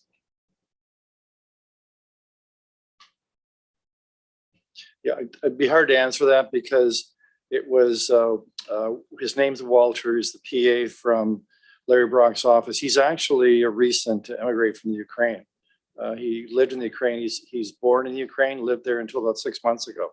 So it was, when the idea came, it was, I think, his recommendation that this was a town or city that would be an ideal candidate. What other cities in Ukraine are doing, at least I don't know. There may be other information, but certainly this person in Larry Brock's office, he's a great resource that could be used. So then my final comments on the matter are, of course, I want to support this. This is incredible. Our thoughts, our prayers, and our support go out to the people of the Ukraine. Is there a possibility through this motion to incorporate some sort of cultural exchange, something along the lines of a signed letter from the mayor to their mayor, and perhaps even some items from the city of Brantford in conjunction with our tourism department, perhaps some items that are manufactured, like a care package almost sent from us to them?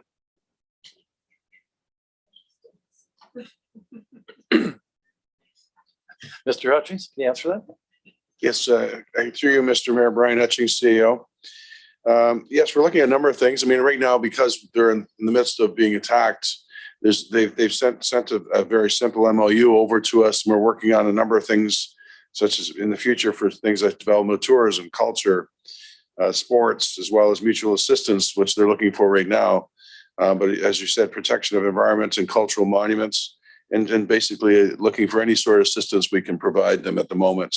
So the short answer to your question, yes. Will there be more later? Yes, as well. Final question.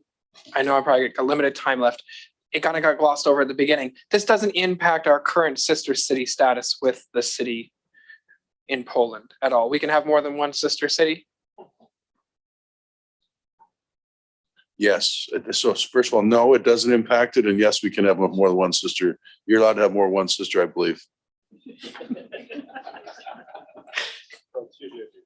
I like the way you put that, Mr. Hutchings. Thank you. This is an incredible initiative. We made a donation to the Ukraine. Is there any way for us to have this donation go towards helping, like what they're doing with helping refugees specifically in that community? Or was it just, is there anything to do with any finances being sent over to the city? Through Mr. Mayor, Brian Hutchings, CEO. Yes, we're now looking at this MOU. That's the first step to sign that. The second, we'll be looking at possible donations to the sister city. We're just making sure we're doing our due diligence, make sure that it's properly vetted and what have you. So yes, this is the first step, this motion that the Councilor McCreary has brought forth. And the next one will be seeking ways to find donations to the city to help them with the 20,000 people that have in country refugees that are in their community that they need support for. Excellent. Thank you. Next, Councilor Van Tilburg.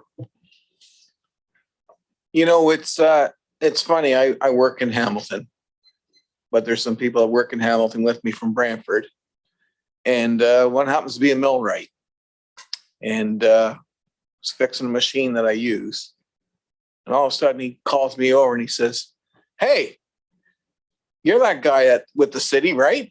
And I go, "Yeah." He says, "What are we doing for Ukraine?" And I got to tell you, it's pretty nice when you can have an answer for somebody like who is asking you that question. Between lowering the flag, between providing funds, and then the twinning of the city. And he was, like everybody's skeptical. How do you make sure the money and all those things that comes with our vetting?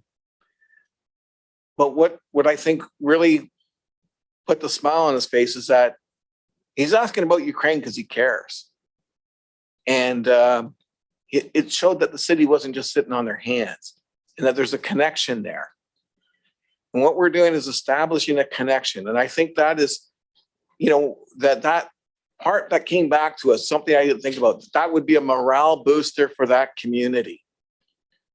It's also a morale booster for our community so that we don't feel like there's not that much we can do, so that we can establish what their needs will be, whether what we send, what we do, what can we need, or whether those 20,000 people, should our sister city get pressured and those people have to leave there, perhaps people in our community will say, that's our sister city, and they'd step up to the plate and help too.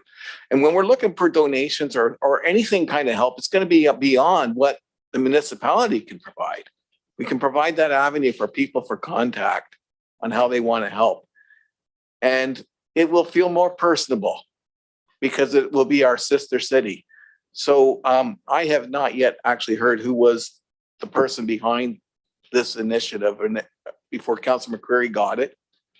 But I want to thank them and Councilor McCreary for following through, getting staff, getting these resolutions forward and showing that we do care. And I'm really looking forward to this. First thing I did was Google and I saw the castle. So, I mean, I think tourism's going to boom after this war is over. That looks like an amazing place. And I was really happy to see the presentation. Councilor Antosky. Thank you, Mayor. Thank you, Councilor McCreary, for bringing this forward. And I want to address part of what the mayor was talking about in terms of the internal refugee issue, and we know that that's going to spill over. I certainly have been receiving a number of calls and inquiries from our public because we live in a city that is full of kind-hearted people that want to help. And we have a very large Ukrainian population as well. And I've been getting questions about, can I host? Can I bill it? How can I have somebody come here? We had a couple that just left for Poland on the weekend, and they were collecting blankets and everything that they could to bring over. So there'll be more opportunities for that. And so I know that we're all trying to field these questions. I know that staff is working on putting a committee together along with other agencies, the Y and other partners in the city. And I just want to remind everybody that our constituents, our residents are out there waiting. How do I register? What do I do?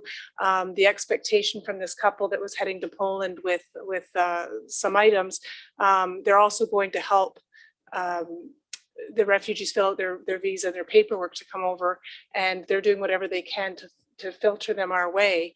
And they're expecting within the next 2 to 3 weeks for us to see the refugees landing here. So for anyone that's looking for ways to help, stay tuned. There is a committee sitting on this. They're looking at all of those different pieces. There'll be some sort of registration. Reach out to the Polish church, the Ukrainian church, who have connections and are setting up these ways of getting aid there. So I love that we have a direct connection. And again, thank you to the councillor and to the mayor and the CAO for making this all happen.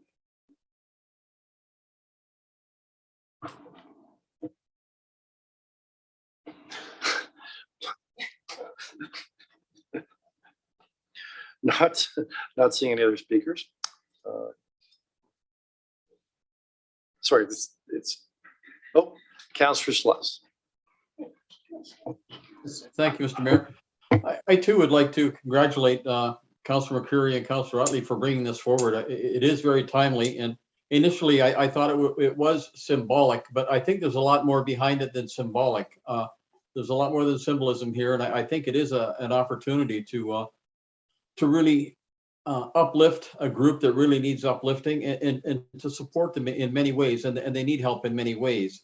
I know one thing comes to mind: the international villages are putting together right now a special event a little later on in the year. Not the international villages as we know them, that will go on, but they're also coordinating to do a fundraising, I believe, weekend international villages in support of Ukraine, and I think this kind of ties right into that as far as they're generating money to support the cause. And I think this is a perfect way to channel it directly to the front line of folks that are in desperate need over there. So I think this is wonderful that we're doing it. As Councillor Antosky said, we do have a large Ukraine population in our community, and they're very active. And right now they're very hurting. I had a long chat yesterday with an elderly woman that's in my ward, but she's from Hungary, but she has relatives that live in Ukraine, and she broke down several times talking about it.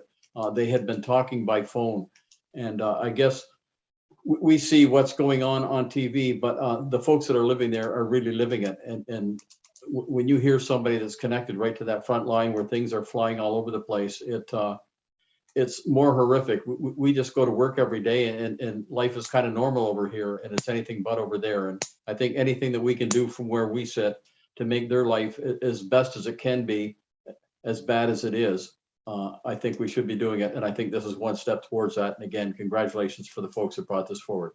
Thanks, Mr. Mayor. Councillor Carpenter. I don't want to highlight what everyone else has already said, but I think what really people at home should be realizing, the photos that the mayor shows what a beautiful progressive country the Ukraine is. And then you get an idea of the destruction that an evil dictator like Putin is doing to that country, and why the world is so upset and angry with Putin and the country he's a dictator of, and the destruction that's happening in Ukraine. Becoming a sister city with Ukraine is helpful to our community. As already said, we can talk about immigration and bringing immigrants to our community as part of our Ukrainian culture, and being very proud that we are a country that welcomes immigrants, and we're a mosaic for that reason, not a melting pot. we respect all cultures and we celebrate all cultures. And I mean, just look at the culture of Ukraine, how wonderful the people are, how brave they are, is really outstanding. And anything we can do to help them, we should be doing it. And many Canadians are around, and many people around the world. Thank you.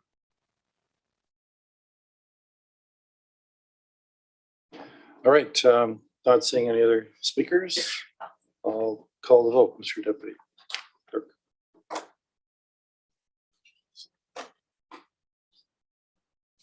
It's a yes for me, Chris. Item 15.4, Ukrainian sister city carries unanimously on recorded votes. Members of council voting in favor are as follows: Councillor Santosky, Martin, Sokoli, Ali, Vanderstelt, Wall, Van Tilborg, Celeste, McCreary, Carpenter, and Mayor Davis. All right, so we'll now move to bylaws. We've already dealt, as you know, with two of them. So Councillor Celeste, I believe you've got the resolution to move the motion for first and second reading of the bylaws. You would please read that, and you can take out bylaws 53 and 54.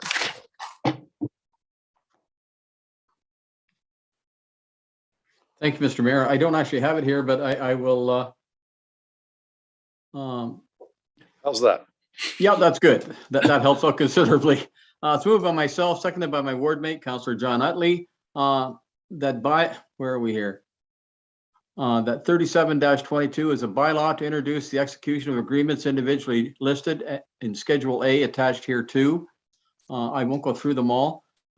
Bylaw 38-2022 is a bylaw to declare and dedicate Reserve Block 21 Registered Plan 2M 1963, City of Brantford, being all of PIN 32-275 as part of the public highway to be known as Wright Street, Committee of the Whole Operations.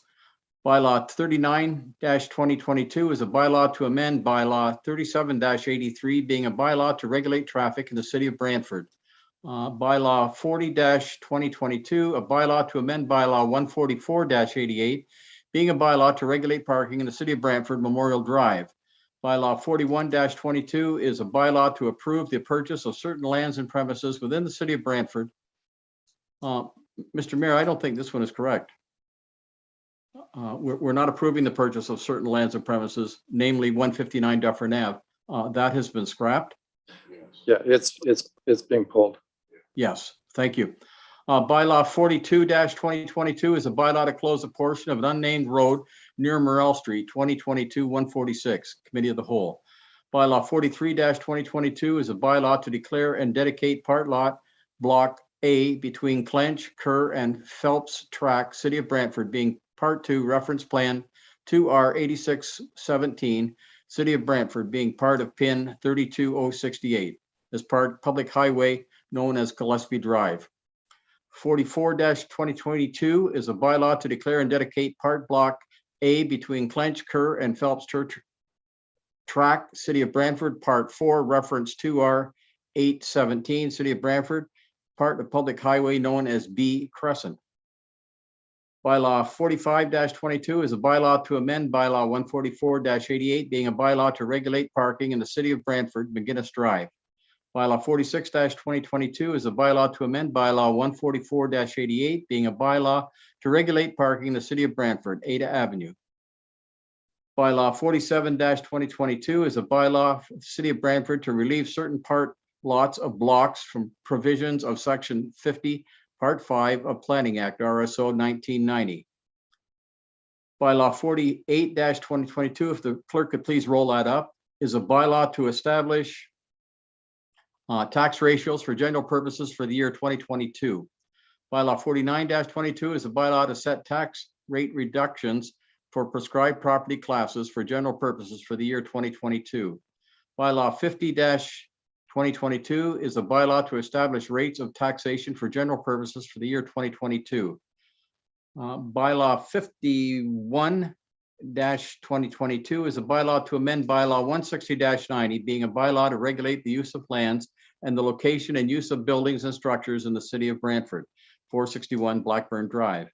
Bylaw 52-2022 is a bylaw to repeal portions of Bylaw 259-2021 and to establish Municipal Code Chapter 120, Indigenous Affairs Advisor Appointment. Bylaw 55-2022 is a bylaw to approve the corporate name of the merged company following the merger of Brantford Energy Corp. And Cambridge North Dumfries Energy Plus. Special Committee Council, February 15th, 2022. If we could scroll it up, please. Bylaw 56-2022 is a bylaw to confirm the proceedings of the Council of the Corporation of the City of Brantford with respect to the meeting held on March 22nd, 2022. Thank you, Mr. Mayor. Thank you, Councillor Celeste. So bylaw 41. Yeah, bylaw 51-2022 will be separated because of Councillor Vanderstel's conflict. Does anybody want any of the other bylaws separated for discussion at first and second reading? Councillor Martin. Bylaw 55. 5.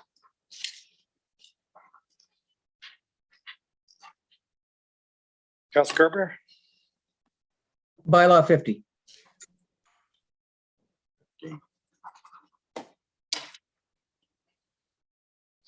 All right, not seeing any others that have been separated for discussion purposes. We'll deal first with bylaw 51, which is separated because of Councillor Vanderstel's conflict. Any discussion on that one? Seeing no raised hands, Mr. Deputy Clerk, take the vote.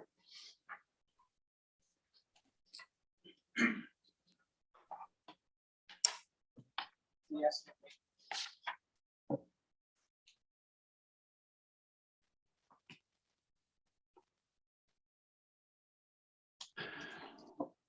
The first and second reading of bylaw 51-2022 carries unanimously on recorded vote, noting Councillor Vanderstel's conflict of interest.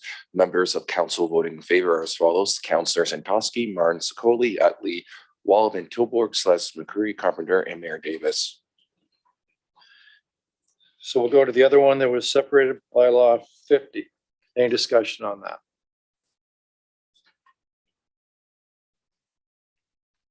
Seeing none. Deputy Clerk, take the vote on bylaw 50.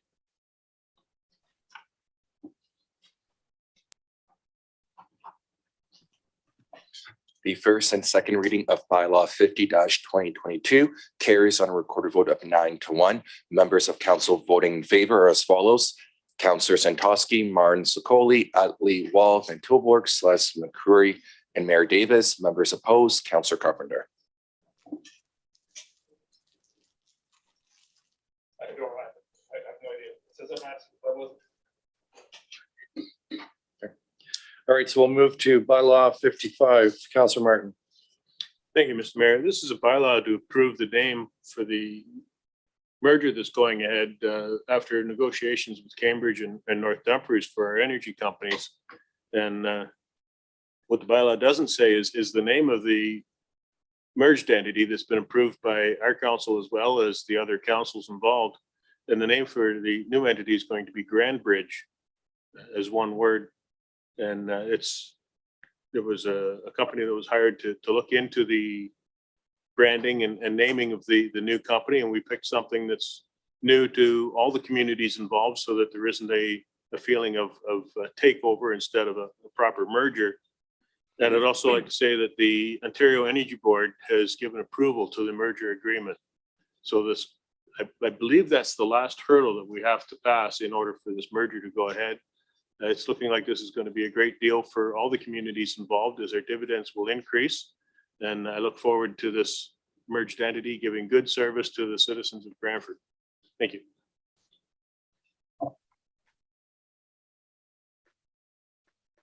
Seeing no further discussion, now, Mr. Deputy Clerk, please take the vote.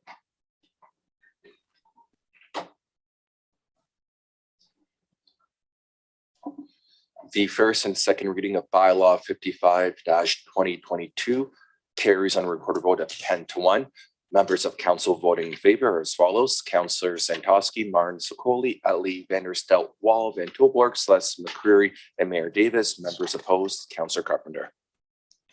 All right, I'll now call the vote on the first and second reading for all the bylaws that were not separated for discussion purposes. Deputy Clerk.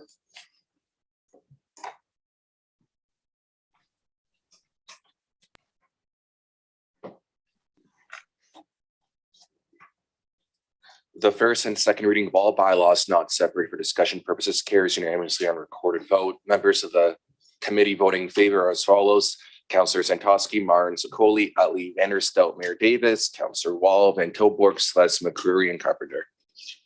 All right, we'll then move into third reading. Councillor Sokoli, I understand you've got the resolution for third and final reading of the bylaws. I do. I'm waiting for it to pop up.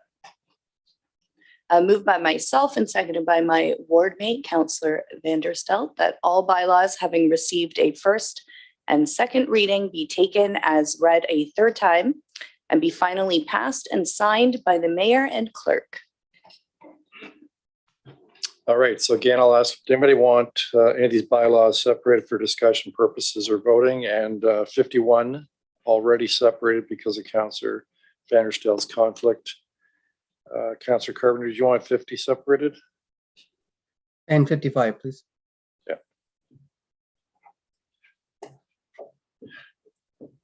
Any others to be separated? Nope.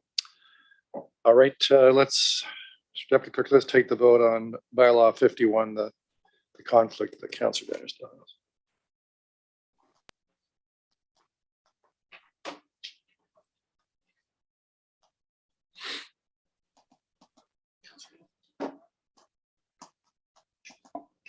Bylaw 51-2022, noting Councillor Vanderstel's conflict of interest, carries on recorded vote of 10-0. Members of council voting in favor are as follows: Councillors Santosky, Martin, Sokoli, Utley, Wall, Van Tilburg, Celeste, McCreary, Carpenter, and Mayor Davis. Okay, on to bylaw 50. Any discussion? Seeing none. Deputy Clerk, take the vote on that.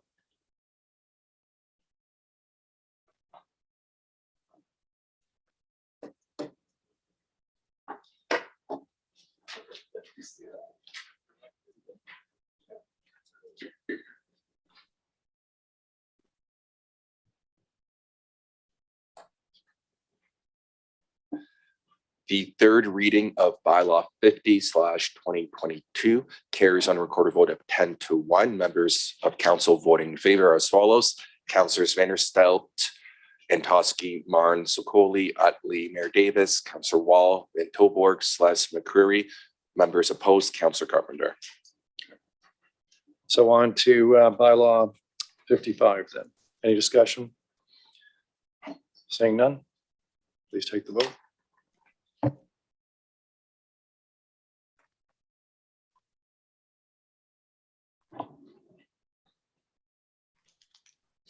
The third and final reading of bylaw 55-2022 carries on a recorded vote of 10-1. Members of council voting in favor are as follows: Councillors Santosky, Martin, Sokoli, Utley, Vanderstel, Wall, Van Tilburg, Celeste, McCreary, and Mayor Davis. Members opposed, Councillor Carpenter. And then, Mr. Deputy Clerk, please take the vote on all the other bylaws that were not separated for third reading.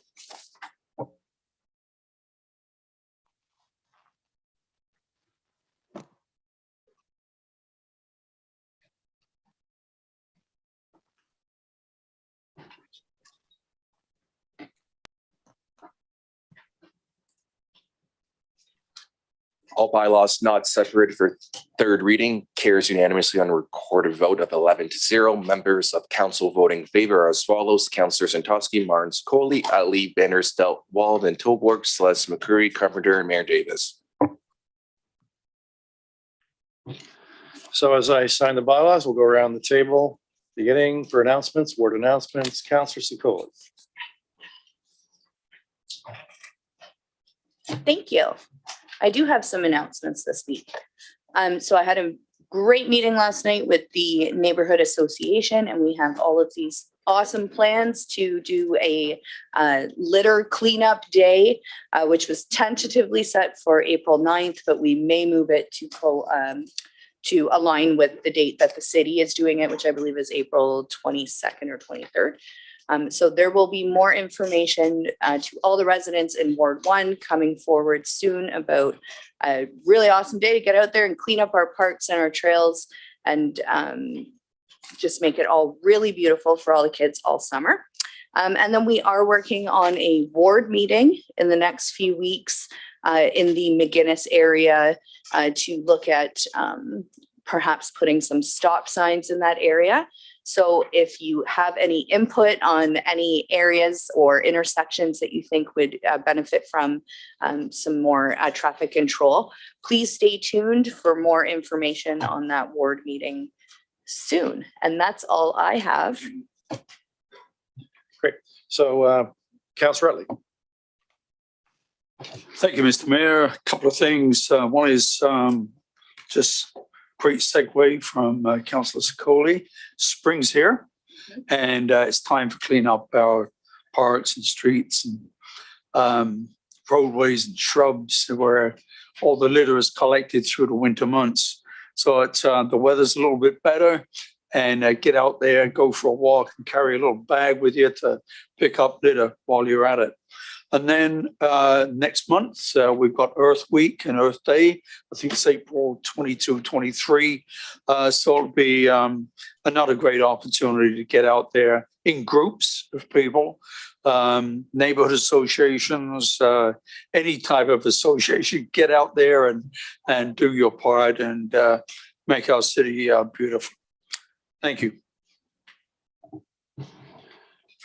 Councillor McCreary. Mayor, thank you. As folks know, this is the end of the mask mandate in Ontario, at least for now, we hope. Some folks wear them, some don't. Be kind, be tolerant, resist the urge to beak off because you disagree with somebody's position regarding masks. We're all in this together. Tonight, we had attendance in council chamber by folks from the community. Some masked, some unmasked. Everyone's welcome to come in here. Respect each other as you see fit. Wear your mask, don't wear your mask. We don't care. Just come and watch us in action. Thank you. Councillor Vanderstel. Thank you. Other than reiterating what Councillor Scully has already said, I would like to reiterate what Councillor McCreary was talking about. My mask, my choice, respected. Yeah. Councillor Martin. As mandates are being lifted, it's also important to remember that a lot of local businesses have suffered for the last 2 years. So I encourage everyone to shop local. It's your chance to get out and visit your favorite restaurant or your favorite bar and give some business to our local community that's been hurting for a number of years now that the restrictions are lifting. Thank you. Councillor Antosky. Thank you, Mayor. Yes, I have a couple of neighborhood association announcements. The Brandlin Neighborhood Association is having their AGM this Thursday, the 24th, at the Brandlin Community Center at 7 p.m. I believe this is the first one they've had since COVID. So if you're in the neighborhood, get out there and meet who is running the events in your neighborhood and sign up and help. They're always looking for lots of volunteers. And the next one is April 11th, which is the East Ward Echo Place Neighborhood Association. I believe that meeting is still online, but maybe someone can correct me if I'm incorrect at this point. But it'll be a Zoom meeting, I believe, at 6 p.m. They've been working right through COVID. They've got a tremendous amount of activity that they do and very wide reaching, some sport activity, some social activity, art activity, very, very active. So same thing, get out, meet that neighborhood association and donate your time or bring a new program to them that will help your community. Thank you. Councillor Wall.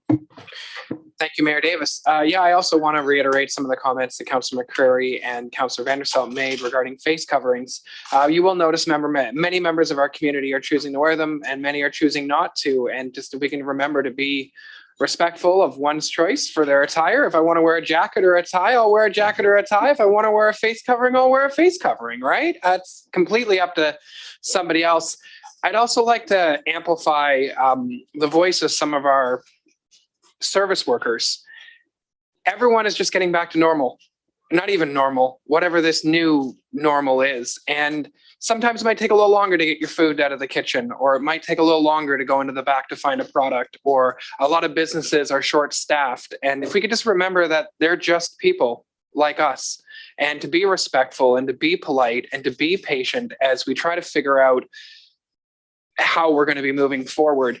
And then finally, as I always do, I'd like to plug the neighborhood associations. Ward 5 has 3 incredible neighborhood associations: the Eagle Place Community Association, the Downtown Central Neighborhood Association, and the East Ward Echo Place Neighborhood Association, that are filled with incredible people doing magnificent things in our community, including things like garbage cleanups and tutoring after school and band practices, et cetera, et cetera. And if you want to be an active part of making the world a better place, join your local neighborhood association. And it's not exclusive to Ward 5. Every one of the wards has great neighborhood associations, which you can easily find by visiting brantford.ca and then typing in neighborhood associations in that big old search bar right at the top.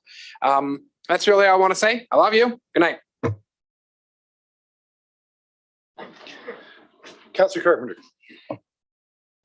Thank you, Mr. Mayor. And I just want to add a few things that my ward mate talked about: the annual general meeting for Brandon Neighborhood Association at 7 p.m. this Thursday.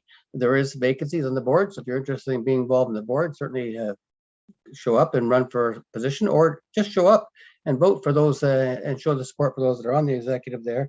Secondly, it's spring because the Brandon Neighborhood Association baseball signups are here. They're starting this Saturday. You can just go online and look up the Brandon Neighborhood Association. Baseball signups are available. That's a sure sign of spring. And to my ward mate's comments, the Echo Place East Ward Neighborhood Association, they still are meeting online. They've been meeting monthly, and they've been probably one of the most active neighborhood associations through the pandemic that I can see, doing a fantastic job. We also have a neighborhood virtual Zoom webinar tomorrow night, and that's for 130 Elgin Street for some, it's a planning meeting. So this is for the public to view and make some comments about what the application for a plan for 130 Elgin Street. And again, that's tomorrow night, 7 o'clock. Thank you. Councillor Sluss. Thank you, Mr. Mayor. Just a reminder to the folks in Homedale, there's an in-person meeting at Thomas B. Costain School next Monday night at 6. It's regarding the proposal to put 2 more apartment buildings at 248, 260 Grand River Ave.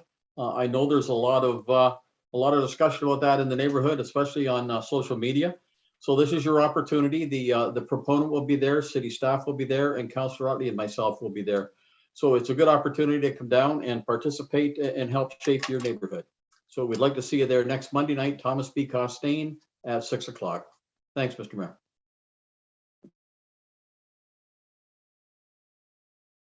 I think that completes this evening's business, and we're now adjourned.